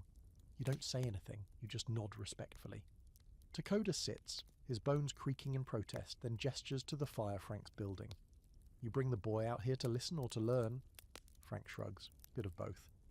The conversation unfolds slowly, as if time works differently around this man. They talk in half sentences and inside jokes. At one point, Takoda slaps Frank on the shoulder and mutters, "Still chasing that three-legged ghost?" Frank doesn't deny it. Eventually the talk shifts to wolves, naturally. They remember more than we think, Takoda says, his voice low and even. Not like people remember. Not in words, but they carry it, generation to generation. Smells, warnings, stories in the blood. Frank nods. I've seen it. Packs avoiding places their ancestors died, moving around traps without ever seeing one. Takoda grins without humour. That's not instinct. That's wisdom. You sit in silence for a moment, letting the weight of that settle. It's not the kind of thing they teach in biology textbooks. Then Takoda leans forward. You know why we call them Zanai? You shake your head. It means those who watch us, not those we watch. That's a white man's way of seeing, always thinking we're the ones doing the observing. But wolves, they've been watching us since the first fire. He looks at Frank. You know this better than anyone. That's why they still come close. They remember. And here's your historical takeaway for the night. Long before conservationists or wildlife biologists started studying wolf behaviour, indigenous communities had already mapped the social codes, hunting patterns, and spiritual roles of wolves in their oral traditions. To the Gwitchin, the wolf was not an enemy or a pet. It was kin, an elder brother, a reflection. Some even believe that when humans lost their way, wolves would guide them back. But there's a quieter belief, one Takoda shares only after the fires burned low. There are wolves that aren't wolves anymore, he says, ones that have lived too long, seen too much. They walk alone, don't howl, don't breed, just watch. We call them ghost walkers. You meet one, you're not the same after. Frank doesn't say a word, but something in his face hardens slightly. You think of old Three Toe, then Takoda tells a story. A long time ago, a young warrior got lost in the snow. He was hunting and crossed into a place the elders warned him never to go. There, he found a wolf unlike any other, white as the moon, with no shadow. The wolf did not run. It led him home. But when the boy returned, he was different. He never smiled, never spoke. He would disappear into the forest for days at a time and return with eyes like ice. One day, Takoda says, he vanished completely.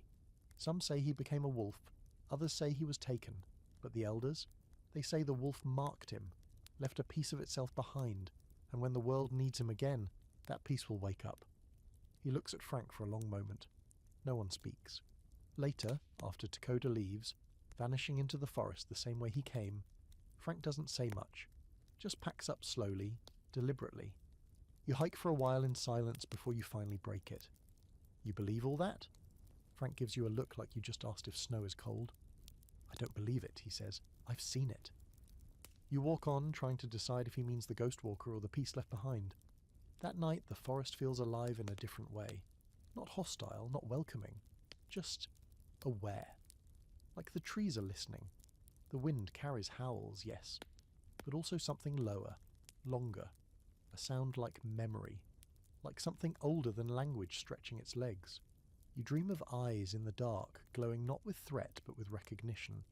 And in the morning you find a single wolf track beside your bedroll, just one, but it's fresh. You're 3 days into a stretch of country so empty it feels like you're walking across the spine of a forgotten god. No trails, no markers, just endless brush and sky, interrupted occasionally by the thin scratch of a fox or the low groan of wind funneling through a broken ridge. Frank's pace has slowed, not from age, not from injury, but from something else. He's rationing himself. Not just supplies, but attention, emotion, energy.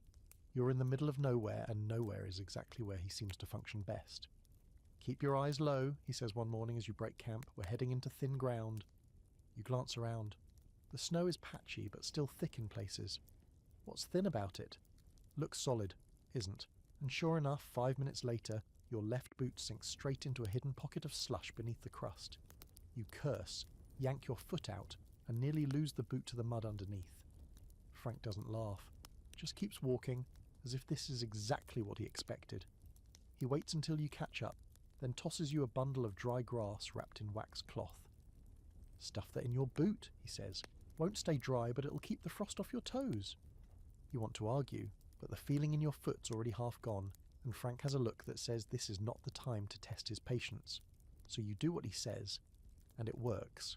Kind of. Meals are simple now. Boiled spruce tips, salted rabbit, a handful of beans he's rationed so carefully that each one feels like a sacred offering. You watch him count them out at night. 12 beans, 6 each. No more, no less.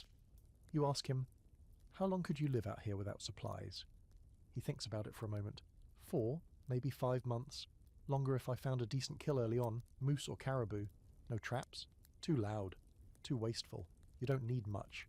And that's when you notice something else. Frank talks to himself. Not loudly, not conversationally, but in quiet mutters, almost like prayers. That's a dry patch. Wind's about to shift. They won't come this far uphill. It's not just survival, it's ritual. A system of keeping thoughts in order. A way of staying human when everything else starts to fade. You reach a ridgeline later that afternoon, overlooking a vast bowl of tundra with a frozen lake nestled at the bottom, like a cracked mirror. Frank crouches beside a boulder, scanning the horizon. They've been here. You don't see anything, not at first. Then you notice a patch of snow disturbed in a wide arc, like a scuffle. Blood, maybe, old, but still visible. Frank follows the signs, low to the ground, moving like a shadow. When he stops, he points to the base of a tree, a cache. You recognize it now. A pile of bones and partially frozen meat, dragged beneath a tangle of roots. Buried. but not hidden. Wolves did this? Frank nods. Saved it for later. They'll come back. You crouch beside him. You ever done that? Stored meat? He looks at you like the question is too simple. Course. Problem is, so does everything else. You bury a kill, you're not just saving it. You're inviting guests. That night, Frank tells you about the year he survived on a single moose. Took it down in early fall, quartered it, dried the meat, and lived off it until spring. But the real trick wasn't killing the moose, it was keeping it. Bears, martens, even ravens. Everyone wants a piece. You have to guard it like it's your child.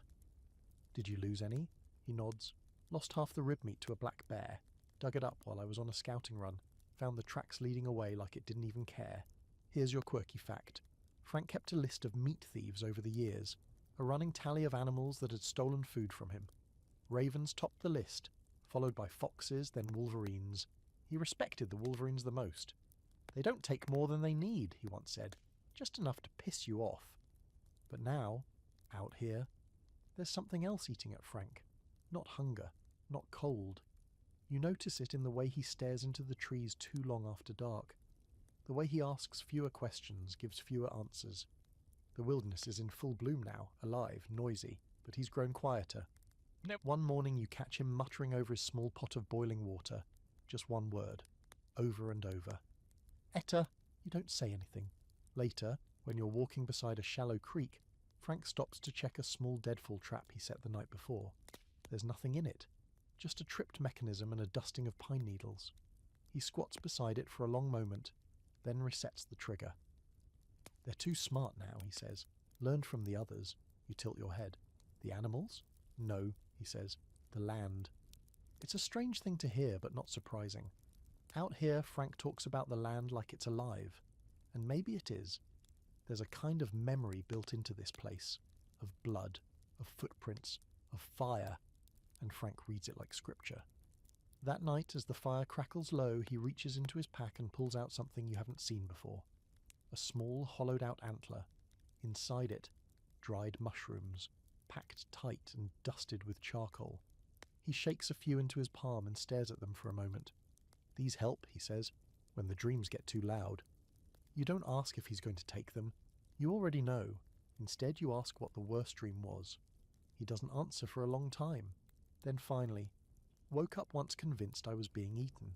Not by wolves, by snow. Couldn't move, couldn't breathe. Just white everywhere.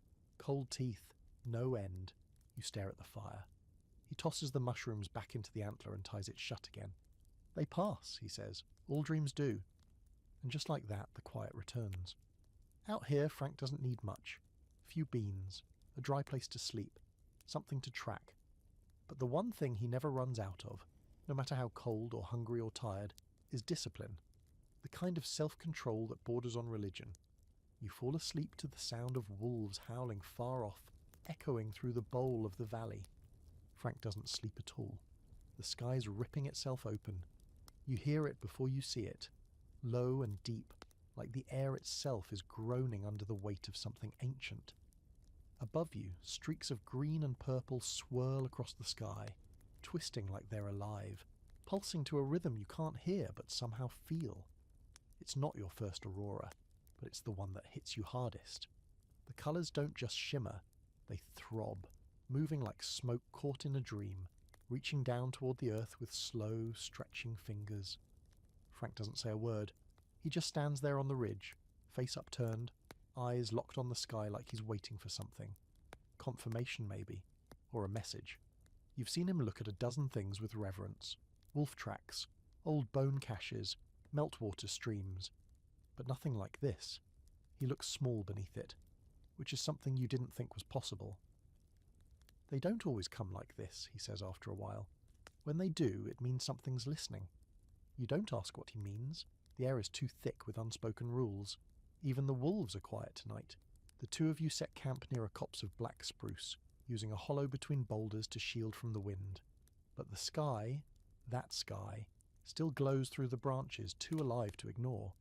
You sit by the fire while Frank sharpens his knife on a flat stone, that same patient motion he's done 1,000 times before. Sparks of green light dance in his blade. He notices, doesn't smile. just nods once like he expected it. That's when it starts. A sound, faint at first. A clicking, maybe. Then a long, warbling note that doesn't quite belong in any category you know. It's not human, not animal, not wind, but it feels alive. Like something big is moving just out of view, dragging reality behind it like a torn coat. Frank freezes. His hand stills mid-stroke. He tilts his head and listens, and then slowly he stands. You follow his gaze, and that's when you see them. Wolves. Dozens of them. Not running, not hunting. Just standing in the open snow between the trees, faces lifted to the aurora, their bodies still as stone. Their fur glows green at the tips, their breath clouds in perfect synchronicity, and not a single one of them moves. They're not looking at you, they're looking past you. You turn slowly and see the bear. It's massive, even at a distance, twice the size of the largest you've ever seen. Its fur is black with streaks of silver, not from age, but from the reflection of the aurora above. It's not running. It's walking, slow and deliberate, its head low, its mouth slightly open, and it's not making a sound. The wolves still don't move. Frank puts a hand on your shoulder, not to push you back or pull you aside, but just to ground you. His voice is low. That's the one. You whisper, "What is it?" He says nothing for a beat. Then, the old bear, the one from the stories, you think he's joking. You really do, but there's nothing in his face that suggests humour, just recognition, respect. Here's where it gets strange. Stranger than wolves staring at the sky or auroras burning holes in the stars. Because the bear walks straight through the wolves, right through them. Not brushing against them, not weaving around them, through them. And they don't flinch, don't react, as if he's not there, or they're not. You don't realise your mouth is open until Frank nudges your arm. "Close it," he mutters. "You'll catch something." You watch as the bear disappears into the trees on the far side of the clearing. Then, almost as one, the wolves turn and vanish too, slipping into the dark like they were never there. The air doesn't feel lighter. It feels emptied, like something important just left the room and you missed your chance to speak. You both sit down and neither of you talks for a while. The aurora is still going, still blazing in wide arcs above you, but it feels different now, more distant, less performance, more aftermath. Frank finally breaks the silence. "When I was young," he says, "an elder told me there's a bear that carries the weight of old deaths. Ones that didn't get mourned right. Ones that weren't buried with names." You wait. "He said if you see it, you're supposed to listen, because something's being remembered." You glance over. "And if the wolves are there too?" Frank shrugs. "Then it's not about you." That night, neither of you sleeps much. You lie on your side, facing the fire, listening for footsteps in the dark, half hoping and half dreading you'll hear them again. But the woods stay quiet. Even the wind seems cautious now. At some point before dawn, Frank takes out the little pouch of mushrooms again. He doesn't open it this time, just holds it in his hand, thumb brushing the antler cap. Then he tucks it away. "I don't need to dream tonight," he says. You nod, though your dreams are already waiting. When they come, they're strange.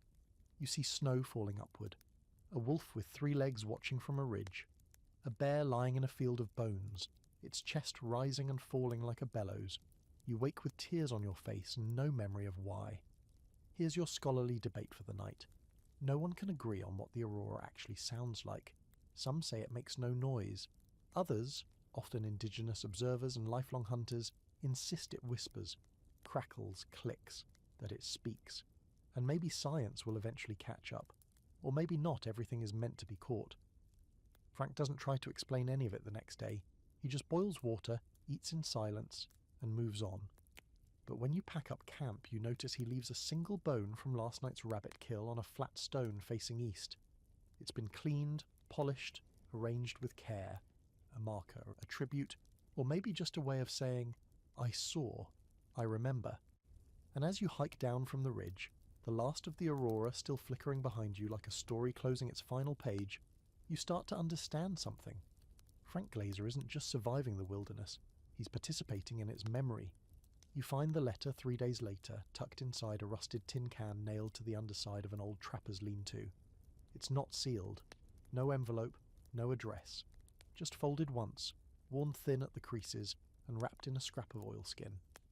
Frank doesn't say anything when you hand it to him, just takes it slowly, like it might break apart in his hands.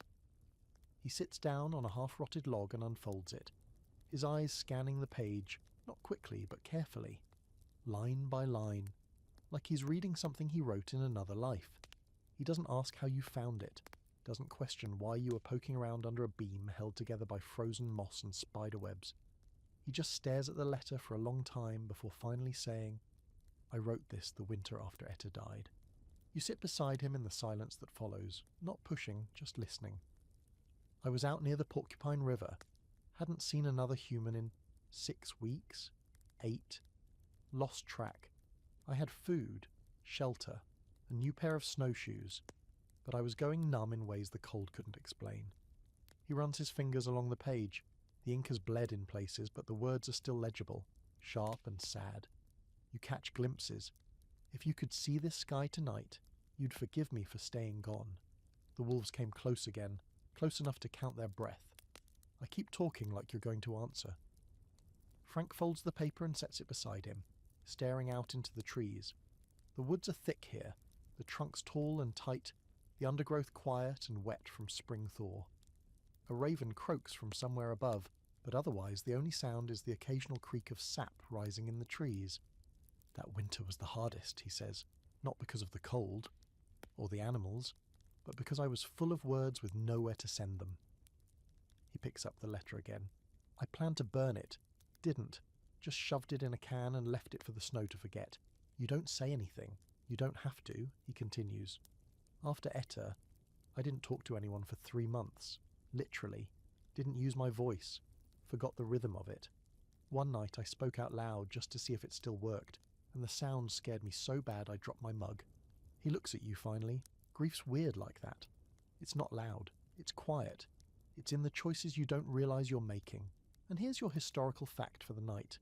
A few wilderness journals from the early 20th century document the phenomenon of silence loss, where solitary trappers or homesteaders who spent too much time alone would forget how to speak fluidly. Not muteness, but slowness. Words arriving like animals at the edge of camp, tentative, wild-eyed, uncertain if they belong. Frank lived like that for years. Later that day, as you hike north toward a new ridgeline, he starts talking more than usual. Not chatter, just pieces. Fragments of memory that fall out like old teeth.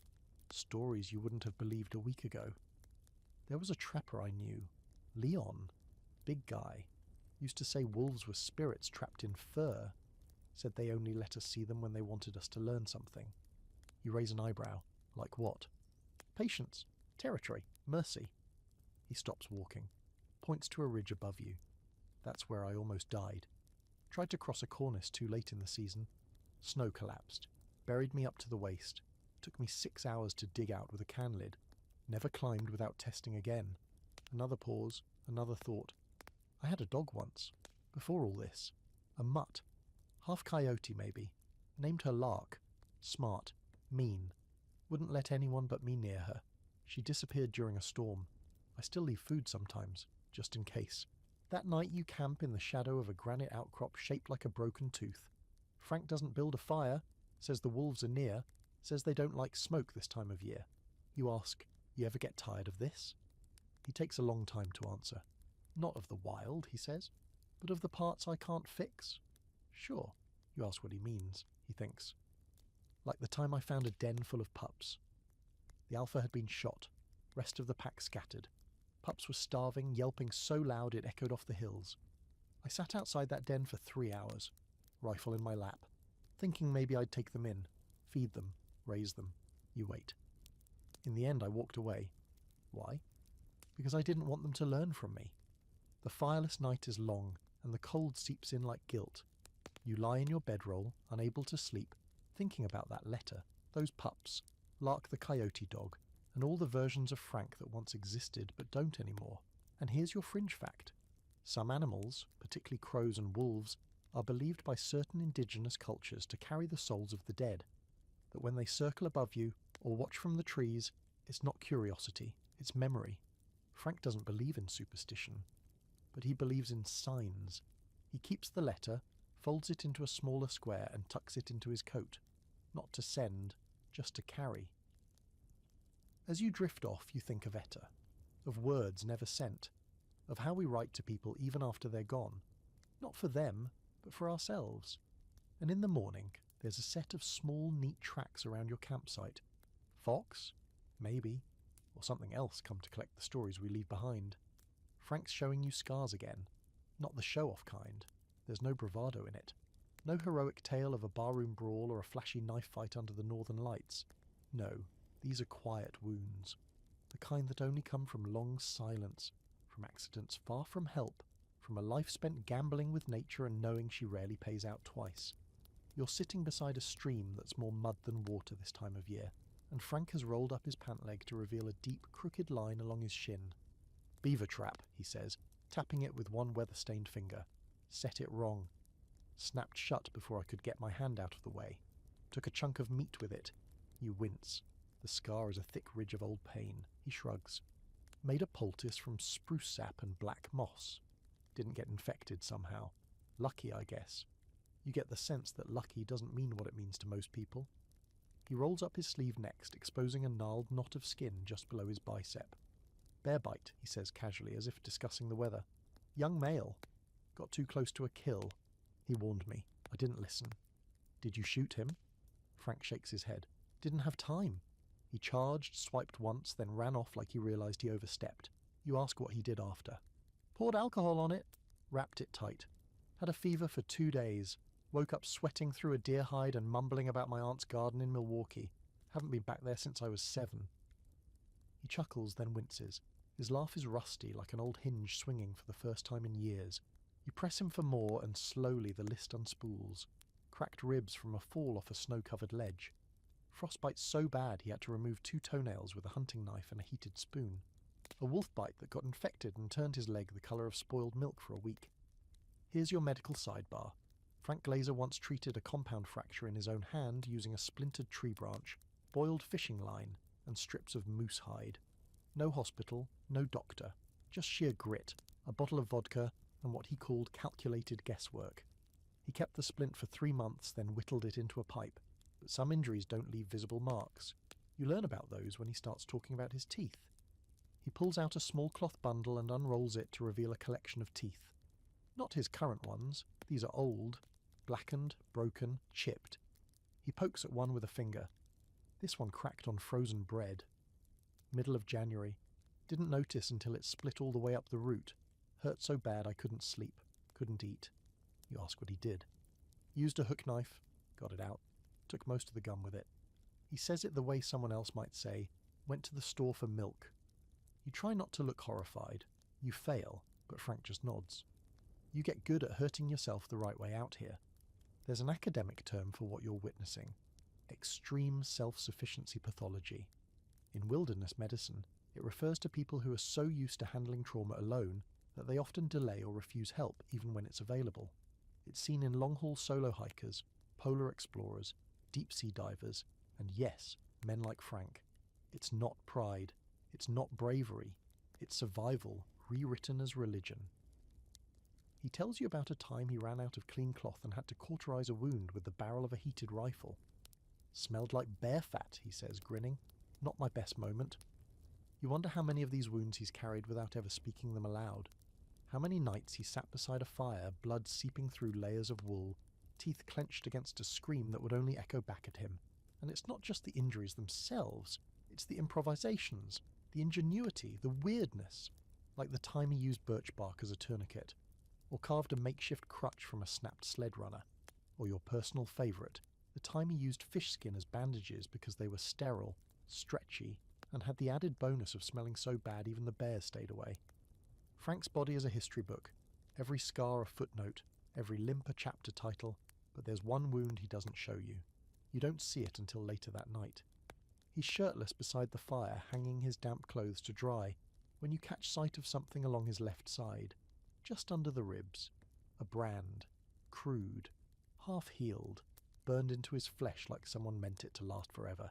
It's not a symbol you recognize, just a jagged circle, maybe a spiral. You ask about it. He doesn't answer right away, just stares into the fire. "Did it myself," he says finally, after Etta. "Why?" "To remind myself that pain doesn't mean I'm broken. Just means I'm still here. You stare at the mark, feeling its weight even from across the flames. There's no real fringe fact for that one, just the truth. The next morning, Frank moves slower. He doesn't say why. Maybe he's remembering all those old injuries. Maybe the brand aches when it rains. Maybe his body's just tired from carrying 30 years of wilderness behind it like a sled he never stops pulling. You stop for breakfast beside a frozen pond. Frank chews jerky with the kind of teeth that look like they've been through a war, which technically they have. You sip boiled water with pine needles and try not to think about dental hygiene. He looks at you. You're not going to last long out here, he says. Gee, thanks. I mean it.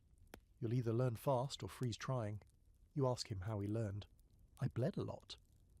You hike in silence after that, and every so often you glance at the way he walks, stiff in places, favouring one leg, fingers curled just slightly from old breaks and arthritis and God knows what else.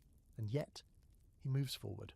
Always forward, scarred, cracked, imperfect, but unbroken. It starts with a dream, or maybe a memory. Either way, it comes uninvited. You're curled in your sleeping bag, the fire long since burned down to soft orange whispers, and you're drifting somewhere between sleep and that other place Frank lives most of the time, the place just past silence. In the dream, you're walking through the snow, not trudging, not fighting it, gliding. Like it knows your shape and makes room for you. The trees are whispering, not in words, but in that low, conversational way wind gets when it's feeling intimate. You turn a corner, and there's a wolf. Not old three-toe, not one of the ridgebacks. This one is different. Younger, smaller. Its fur a pale ash grey that blends almost perfectly with the snow, except for the eyes, deep amber, and not blinking. It doesn't growl, doesn't run, just stands there like it's been waiting for you. Then it opens its mouth and speaks. Not in words, not even in sound exactly, but you understand it, and what it says is this. You don't belong here, but you remember how to. You wake up shaking. Frank's already up, sitting at the edge of camp, his breath visible in the dawnlight. He doesn't turn when you sit up, just says, you dreamed something. You nod. How do you know? I always know when the forest tries to talk to someone new. He tosses you a small metal cup.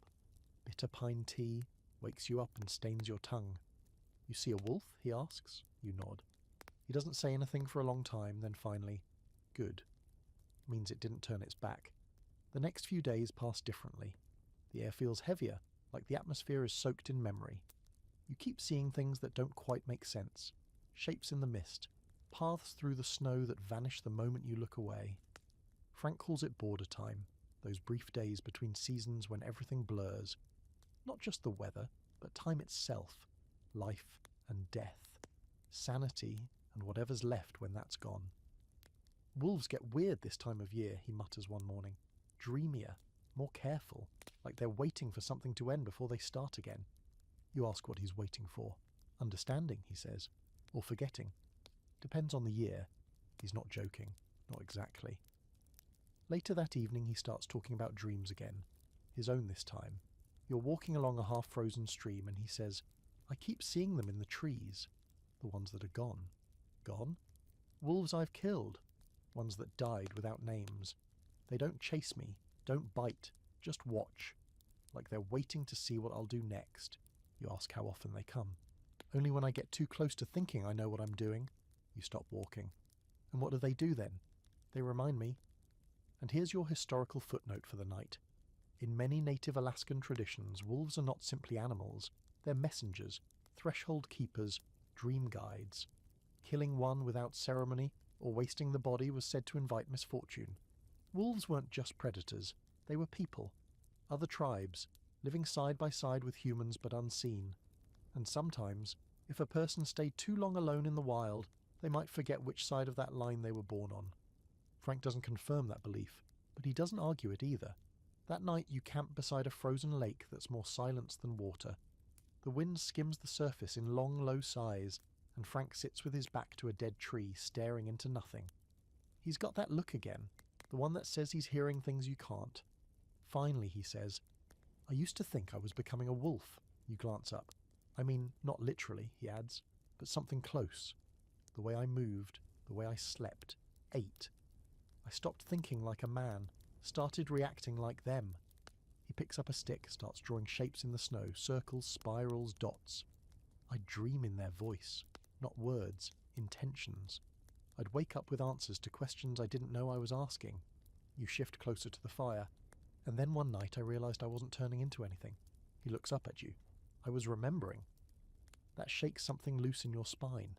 You think of the dreams, of the wolf that spoke without speaking, of Frank's name, passed around town like a myth people only half believe but fully fear.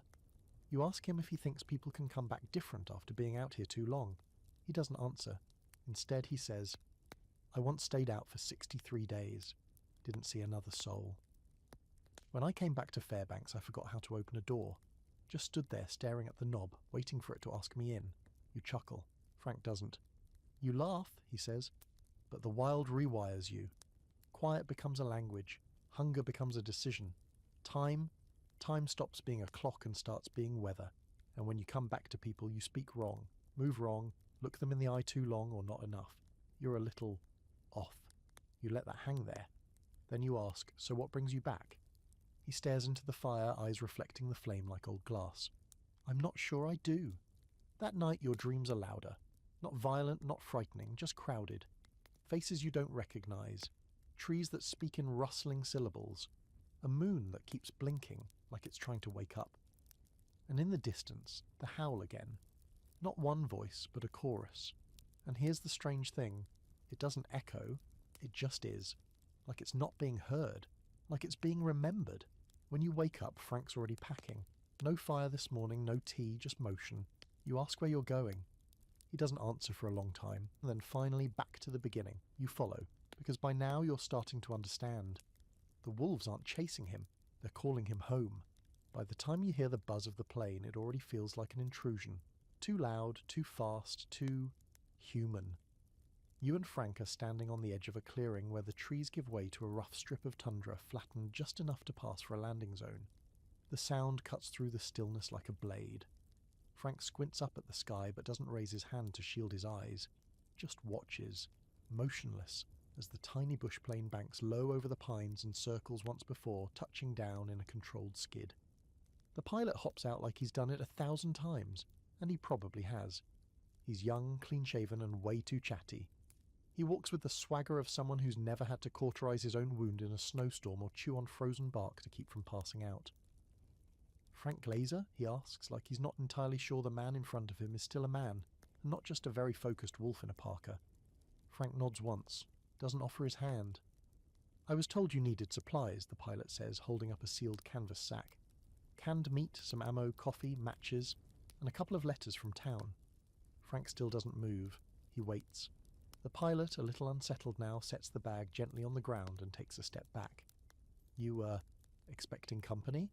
Frank finally speaks. No. You exchange a look with the pilot. He clearly wants to ask more questions, but something about Frank's stillness kills the curiosity in his throat. The younger man nods awkwardly and climbs back into the plane. A few seconds later, the engine roars back to life, echoing off the trees in waves, and the bush plane lifts into the sky, disappearing in the direction of civilization. Frank stares after it, not wistfully, not longingly, just watching. You ask him, when's the last time you spoke to someone from town? And he thinks. 2 winters ago. I asked a trader if his dog was part wolf. He said no. I didn't ask anything else. You kneel beside the canvas sack and start sorting through the contents. Cans of salted pork, a jar of sourdough starter, a box of matches wrapped in wax paper, and at the bottom, wrapped in a damp piece of cloth, 2 letters. Frank doesn't reach for them. You hand one over anyway. He takes it like it might bite him, opens it slowly. It's from a woman in Fairbanks, someone who remembers him from the old days. She writes about the town, about how it's changed, mentions a few names you don't recognize, but Frank clearly does. He reads the whole thing without a word, folds it, and tucks it into his coat. The second letter he reads slower. Halfway through he stops and tears it in half.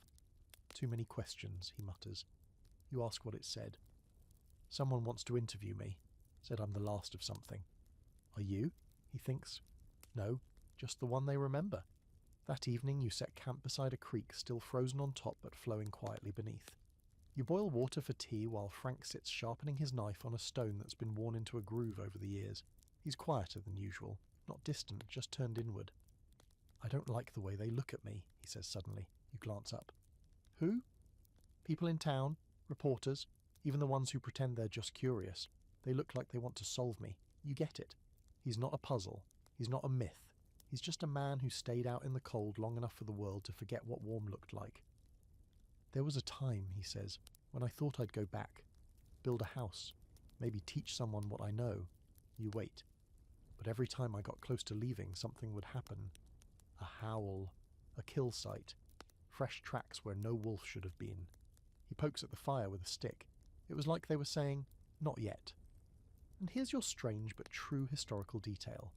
In the last decade of Frank's life, several local kids claim to have seen him talking to wolves.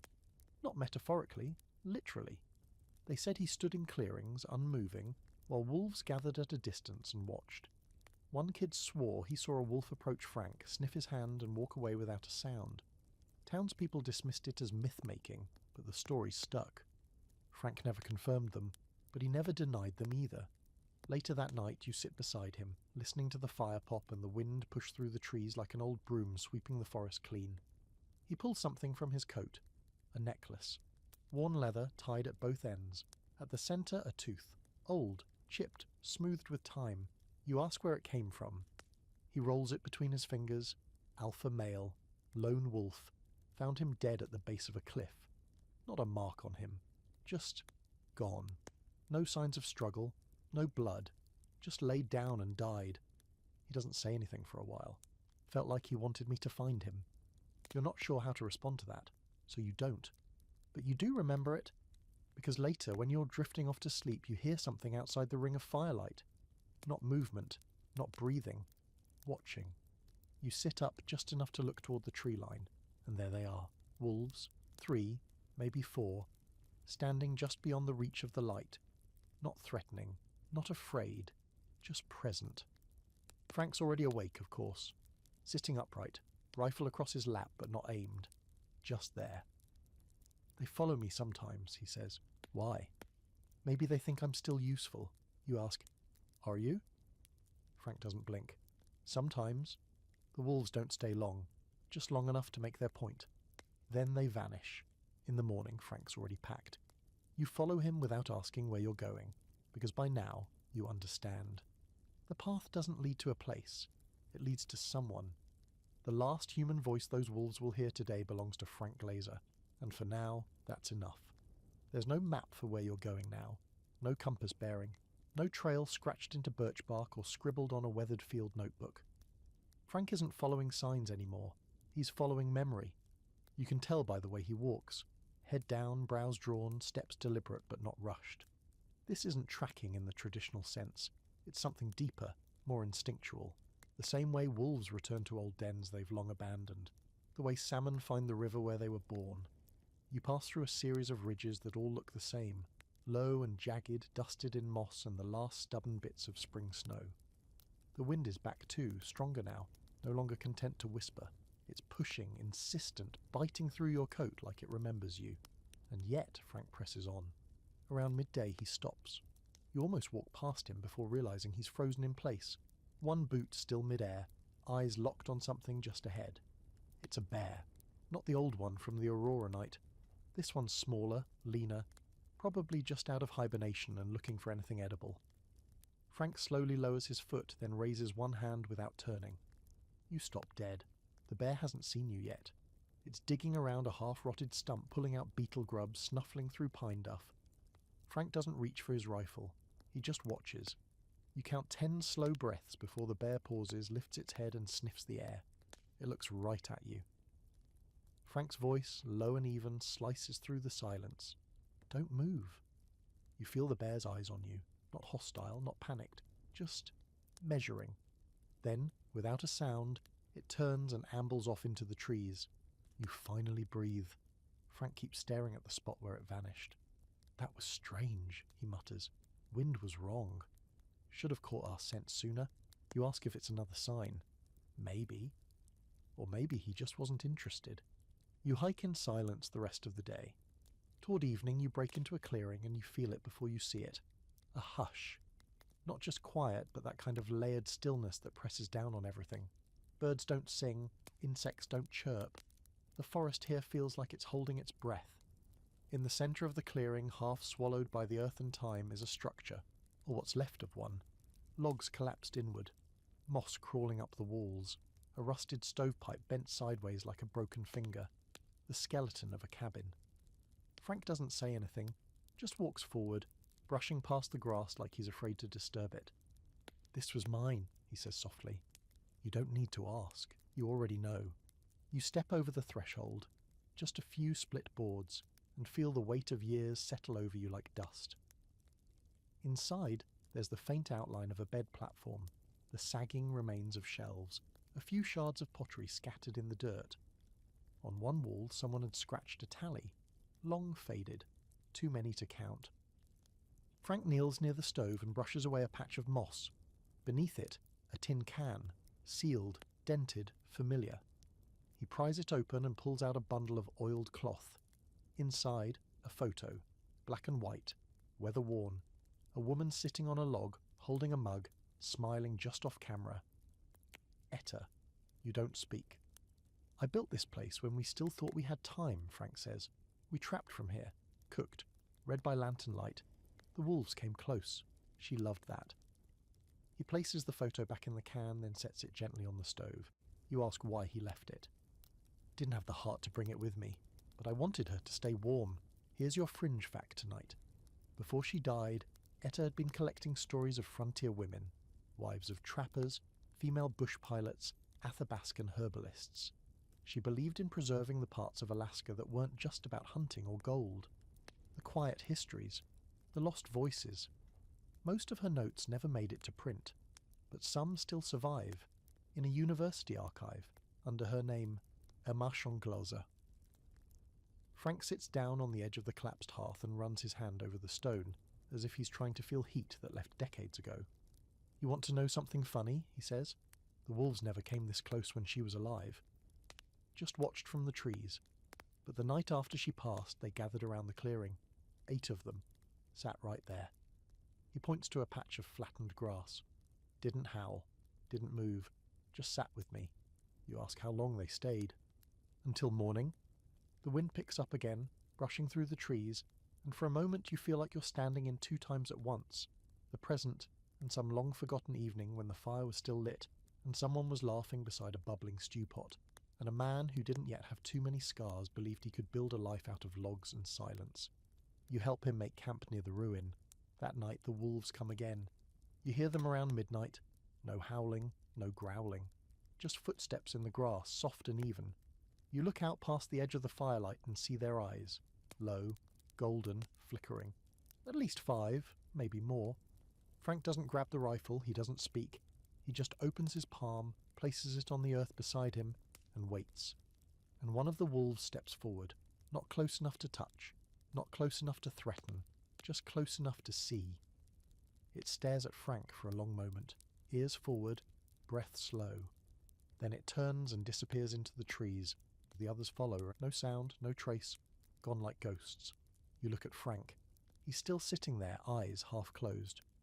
"What did it mean?" you ask. He opens his eyes just a little. "Means I can stay," he says. "At least a little longer." It rains the next morning. Not a dramatic downpour or thunder-snarling spectacle. Just a slow, sullen drip that seems to settle into everything. Your socks, your pack, the fibres of your breath. The kind of rain that doesn't clean the world so much as remind it what's still broken. Frank doesn't complain. Of course he doesn't. He just moves slower, more deliberate. His joints seem tighter today, his right knee favouring the step just slightly. He doesn't say anything about it.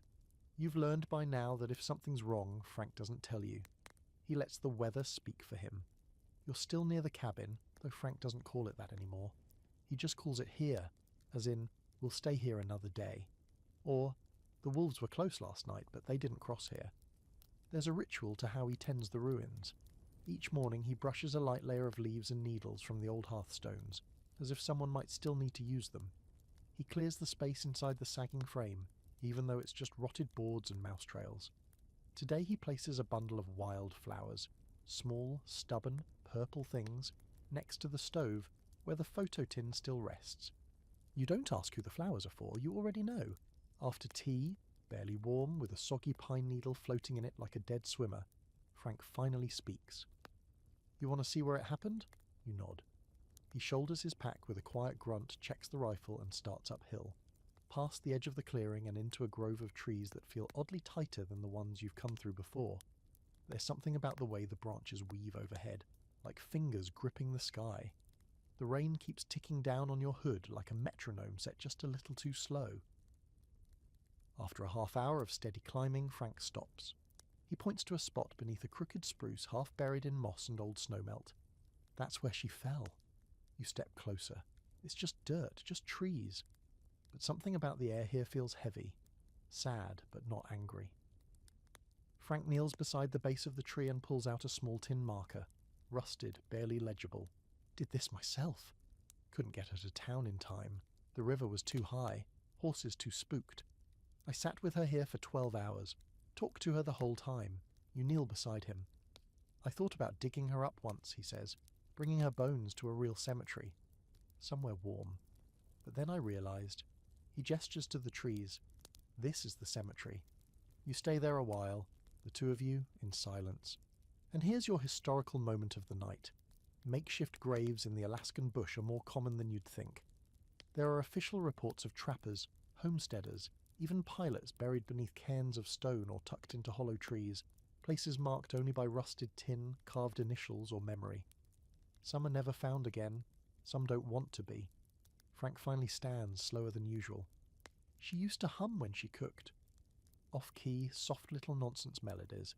I'd catch myself humming them weeks later, even out on trail. You help him down the slope, careful with his footing, and something shifts in the air, subtle, like a sigh. When you glance back, there's a raven perched on a low branch above Etta's grave, watching, not cawing, not flying away. Frank sees it too. She liked ravens, he says. You return to the ruin that night. Frank doesn't light a fire, just sets his bedroll near the hearth and lies down. You do the same. There's enough warmth from the earth, the way it's been absorbing memories all day, to hold back the chill. After a long pause, Frank speaks again. People think you survive by force, by grit, by killing the thing that wants to kill you. He shifts onto his side, but you survive by allowing, by listening, by adapting. You ask, adapting to what? To what the land becomes when it decides it doesn't need you anymore. You both lie there, listening to the rain taper off. The mice start their quiet rustling again, reclaiming the corners, and from the distance the howl begins. But this time, it's not a warning, it's grief. One voice, drawn long and low, rising like smoke, like steam off a forgotten kettle. Then another joins, then a third, a whole pack perhaps miles away, calling not out of hunger or territory or fear, but memory. Frank closes his eyes. That's not for us. You ask, then who? He doesn't answer, just breathes. And your fringe fact for the night. In 1976, a lone wolf in Alaska was observed howling continuously for over 40 minutes after its mate was killed. No territory to defend, no threat to alert, just mourning. Wolves grieve. Science confirms it now, but the old ones always knew.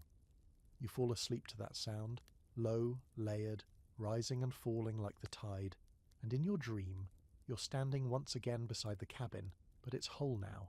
Smoke curling from the chimney, lantern light flickering behind oiled paper windows. Etta sits in the doorway, humming that soft broken tune, and behind her, Frank, younger, smiling, shirt sleeves rolled, a fresh trap in one hand, a map in the other.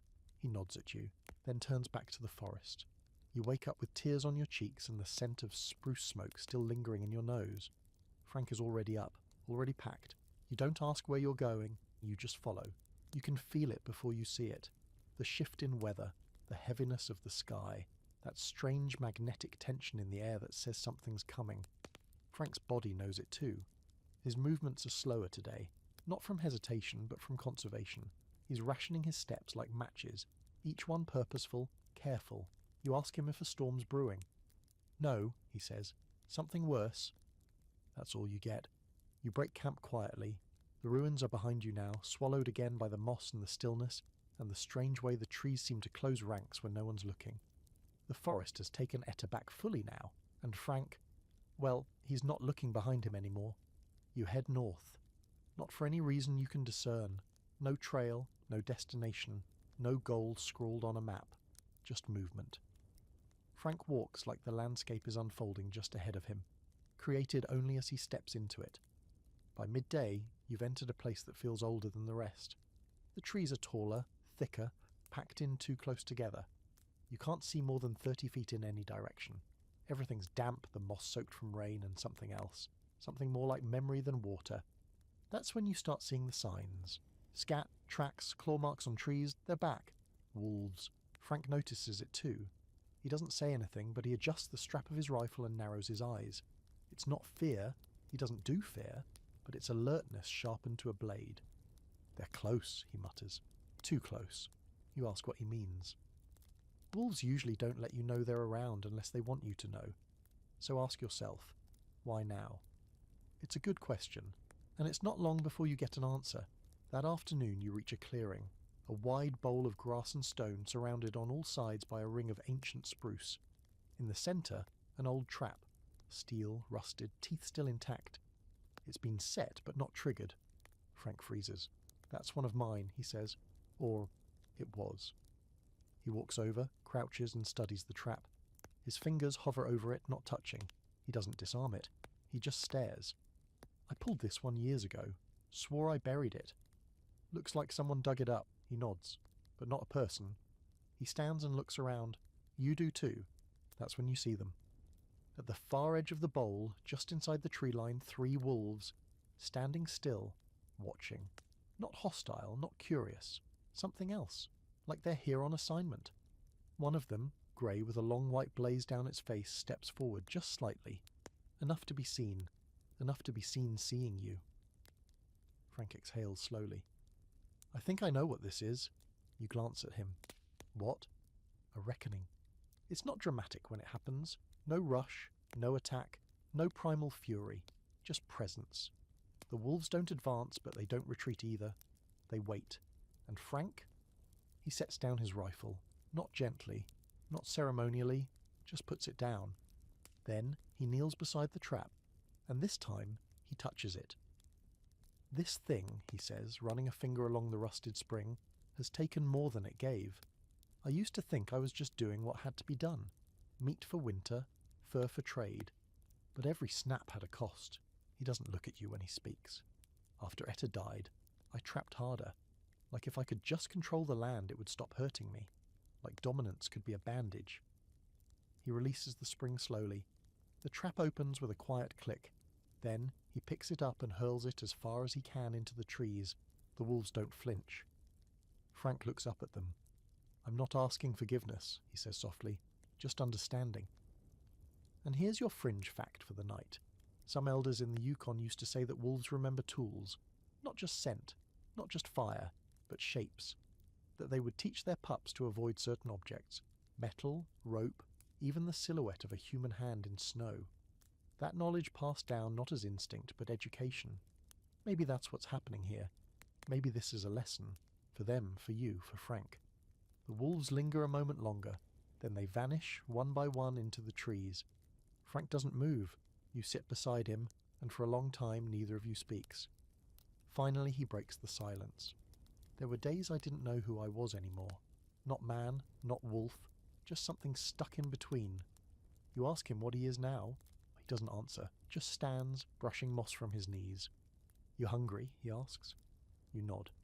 He leads you to a slope where fiddleheads are just starting to emerge from the earth, tight little spirals of green that somehow survived the frost. You gather them quietly, and he shows you how to cook them with nothing but hot stones and a tin lid. The meal is simple. Bitterness, earth, a trace of smoke. It's good. That night, as the fire crackles low and stars emerge one by one behind a veil of drifting mist, Frank tells you something he's never said before. I think the wolves were never just animals to me, he says. They were mirrors. They showed me who I was, who I could have been, who I still might be.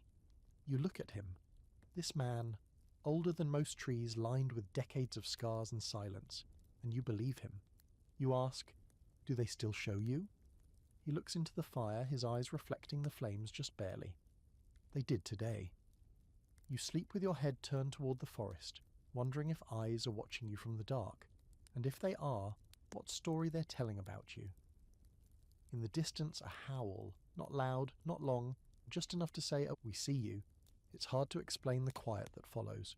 Not the absence of noise kind, but the deeper, layered kind that settles over everything like a soft, invisible frost. You wake to it. No wind, no birdsong, just stillness. Even the trees seem to be holding their breath. Frank is already awake, sitting cross-legged a few feet from the dead fire, sharpening a stick into a spike with his belt knife. Not for defense, not for survival. Just doing. You've noticed that about him. When something heavy passes, like those wolves in the clearing, like the trap he finally let go of, he doesn't talk it out. He works it out. Hands always busy, mind always quiet. "Sleep all right?" he asks, eyes still on the blade. You nod, even though you didn't really. You slept in pieces, brief, flickering intervals full of half-dreams and strange sounds. You think you heard a voice calling your name, but it might have just been the wind pretending to be someone you miss. Frank finishes with the stick and tosses it aside. It lands upright in the soft moss, quivering slightly, like it hasn't decided if it wants to fall. He stands and stretches, wincing a little at the sound his spine makes. "There's one more place I want to show you," he says. You don't ask where. That's the rhythm now. He leads, you follow. Trust the path, even when it's barely visible. Today's trail is narrow and steep, winding up through rock-studded terrain and stands of young birch that flash silver in the morning light. Your legs burn, your lungs ache. But Frank climbs like he's being pulled by something you can't see. Gravity in reverse. Eventually you reach the summit, a wide, flat ridge overlooking a valley that stretches so far the horizon blurs. Lakes dot the land like scattered mirrors. A river winds through it, sluggish and glinting in the sun. And above all that, sky, endless, clean, undisturbed. Frank doesn't say anything for a while, he just looks. Then, "This is where I almost quit." You glance over. Quit what? All of it. The trapping, the hunting, the wandering, myself. You sit down beside him on a warm slab of rock. It's strange to picture him quitting anything. He always seemed inevitable, like gravity or erosion.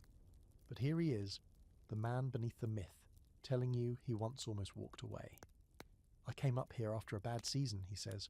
"Lost my main line to a flood. Got mauled by a sow protecting her cub. Infection set in. I was starving. He pauses. "I was afraid I wasn't strong enough anymore." You wait. Let him unravel it in his own time. "Then I saw them," he continues. 4 wolves, just below that ridge. Didn't notice me at first. They were playing. Actual play. Nipping, rolling, howling like pups. Full-grown wolves acting like the world hadn't tried to kill them yet." He smiles, just a little. "And that's when it hit me. They weren't surviving despite the wild. They were surviving with it. Same as I'd been trying to do, but they still had joy. And I'd lost mine. You don't speak. You just watch his face as he remembers. They saw me eventually," he says. "Stared for a while, one barked. Then they trotted off, not scared, not in a rush, just moved on. And here's your historical thread for tonight. Indigenous elders from multiple Arctic communities speak of wolf councils, moments when packs seem to hold silent meetings, sitting in a circle, exchanging no audible cues, but clearly communicating. Some suggest it's ritual, others say it's decision-making.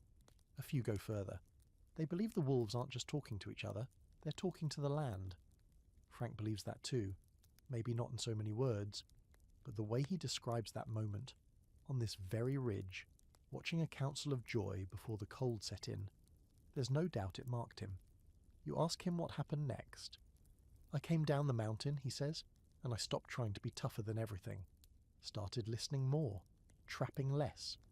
I started paying attention to what the wild was trying to show me, not just what it could give me. You think about that for a long while," he adds. "Didn't save me. Not all at once, but it kept me going. You stay there the rest of the day, eating jerky and sipping from your canteen, watching the world stretch out below you. Somewhere down there, wolves are moving through the brush, carving invisible trails across centuries." Frank pulls a thin piece of hide from his pack, ties it into a loop, and hangs it from a tree limb. At the centre is a carved tooth, one of his own design, not from a kill, but shaped by hand. "What's that for?" you ask. "Marker?" Not for anyone to find, he says. Just something to remind the wind I was here.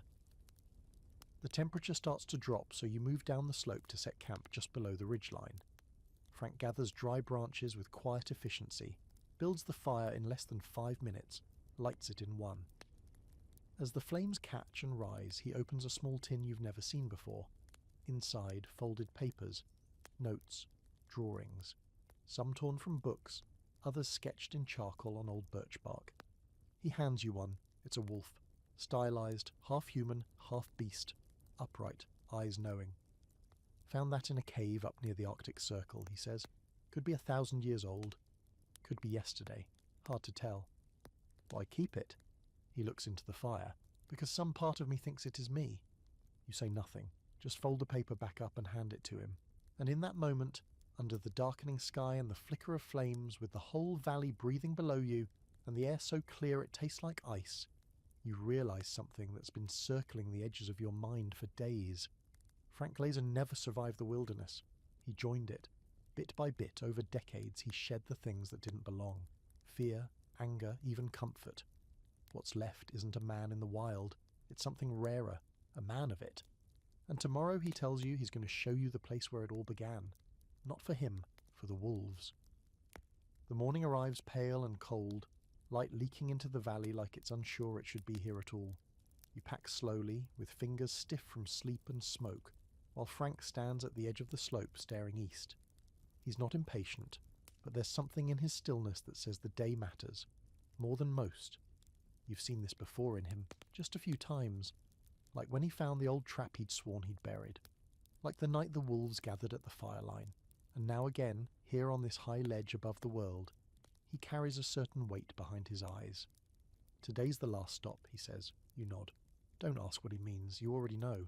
The hike is longer than any so far, not just in distance but in tone. The land itself seems to shift under your boots, less travelled, less forgiving. The trees grow gnarled and wide-spaced, their branches twisting like old hands reaching for the sky. Everything is older here, and quieter. The birds that usually chatter from the trees are gone. Even the wind has taken on a different voice, lower, slower, like it's speaking from memory. Frank walks steadily, but with a strange grace, as if he's treading over sacred ground. You follow him through a narrow defile carved by glacial runoff, then up a ridge so steep you're grabbing at rocks and roots to keep pace. By midday, you emerge into a basin, wide, open, surrounded on all sides by high stone walls that curve inward like a natural amphitheatre. And there, at its centre, is a den. It's not dramatic, not even particularly large, just a wide hole under an outcrop, half collapsed, surrounded by layers of old bones and flattened grass. But it radiates a strange kind of gravity, like something old lived here once, something that watched the world without blinking. Frank walks to the mouth of the den and kneels. He doesn't touch it, just bows his head, hands resting on his thighs. This is where I found the first one, he says. You move closer, slow and careful, like approaching a gravesite. Winter of 1933. Snowed hard for 6 days. I'd lost my trail, broke my snowshoes 2 miles back, and I was almost out of food. I stumbled across this den while looking for dry pine. Thought it was abandoned. He glances up at the rocks above. It wasn't. You wait. She came out slow, not aggressive, not afraid, just watching me. I was ready to shoot, had the rifle halfway to my shoulder, then she did something strange. He turns to you. She lay down, in the snow, right in front of me, ears forward, eyes on mine, didn't blink. You don't breathe. I sat down across from her, he says, and we just stared at each other. I don't know how long. Long enough for the snow to stop, long enough for the sun to come back. He looks back at the den. She had pups in there. I found their tracks later, tiny ones. I could have taken them, could have shot her, waited. But I didn't. I left food instead. You sit beside him now, cross-legged in the grass. 3 years later, he says, I came back. Not expecting anything, but there she was, older, same eyes, same calm, and beside her, one of the pups, grown, same white blaze on the face. He smiles softly. That was old Three-Toe. You blink. She let you get that close? He nods. closer than most men would believe. You sit in silence, the sun warm on your back, the basin filled with nothing but wind and bone and the long memory of wolves. And here's your final historical fact. While the official record credits Frank Glaser as a predator control specialist, trapper, sharpshooter, and wilderness ranger, his personal journals tell a different story. He spent as much time watching wolves as he did tracking them, recording their behavior, mapping their ranges, writing not just about kills but about families, dens, games, migrations. Over time, his reports shifted from cold data to something closer to poetry, but he never published them, because as he once wrote, some things shouldn't be bound in books, they should remain wild. You ask Frank if he ever named the she-wolf, and he nods. Etta. Your breath catches. He keeps looking at the den. Not after my wife. Other way round. It hits you then, the circle of it, the way memory and instinct blur, the way love takes different shapes, human, animal, story. She taught me how to survive out here, he says, not by killing, by observing, by learning the pace of the wild. He finally reaches forward and touches the edge of the den's mouth. She died the next winter, probably from old age, but I kept coming back, year after year. This whole valley is her legacy. You ask, and what's yours? He looks out across the land. I think you're sitting in it. That evening you build a small fire at the basin's edge. Frank places the carved tooth necklace into the flames. You start to protest, but he shakes his head. It belongs to her now. The flames curl around the leather cord. The tooth blackens, cracks, then collapses into ash. Frank stands watching. Then he turns to you. This is where I stop. You frown. What do you mean? He sets his pack down, unties it, begins removing everything, his knife, his canteen, the flint kit, even the last can of beans. I'm staying here. You feel your chest tighten. Frank. He holds up a hand. I've done what I came to do. I remembered. I let go. And now I'm home. You want to argue, to demand he come back. But the look in his eyes, calm, full, finished, makes the words dry up in your throat. He points east. There's a trail that leads to a moose crossing 2 miles down. If you follow it, you'll find water. From there you'll find signs. A ranger cabin's about a day out. You stare at him. What if I get lost? He smiles. You won't. You stand in silence together, one last time. The wolves don't come that night, because they don't need to. They already know he's here. The next morning you wake to find Frank gone. No note, no goodbye. Just a circle of stones where the fire had been, still warm to the touch. You leave the basin with a full pack and a hollow chest, and as you crest the ridge one last time, you look back. You don't see him, but you feel him, a part of the wild now. Not a legend, not a ghost, just a man who remembered how to belong. You make it out, of course, somehow.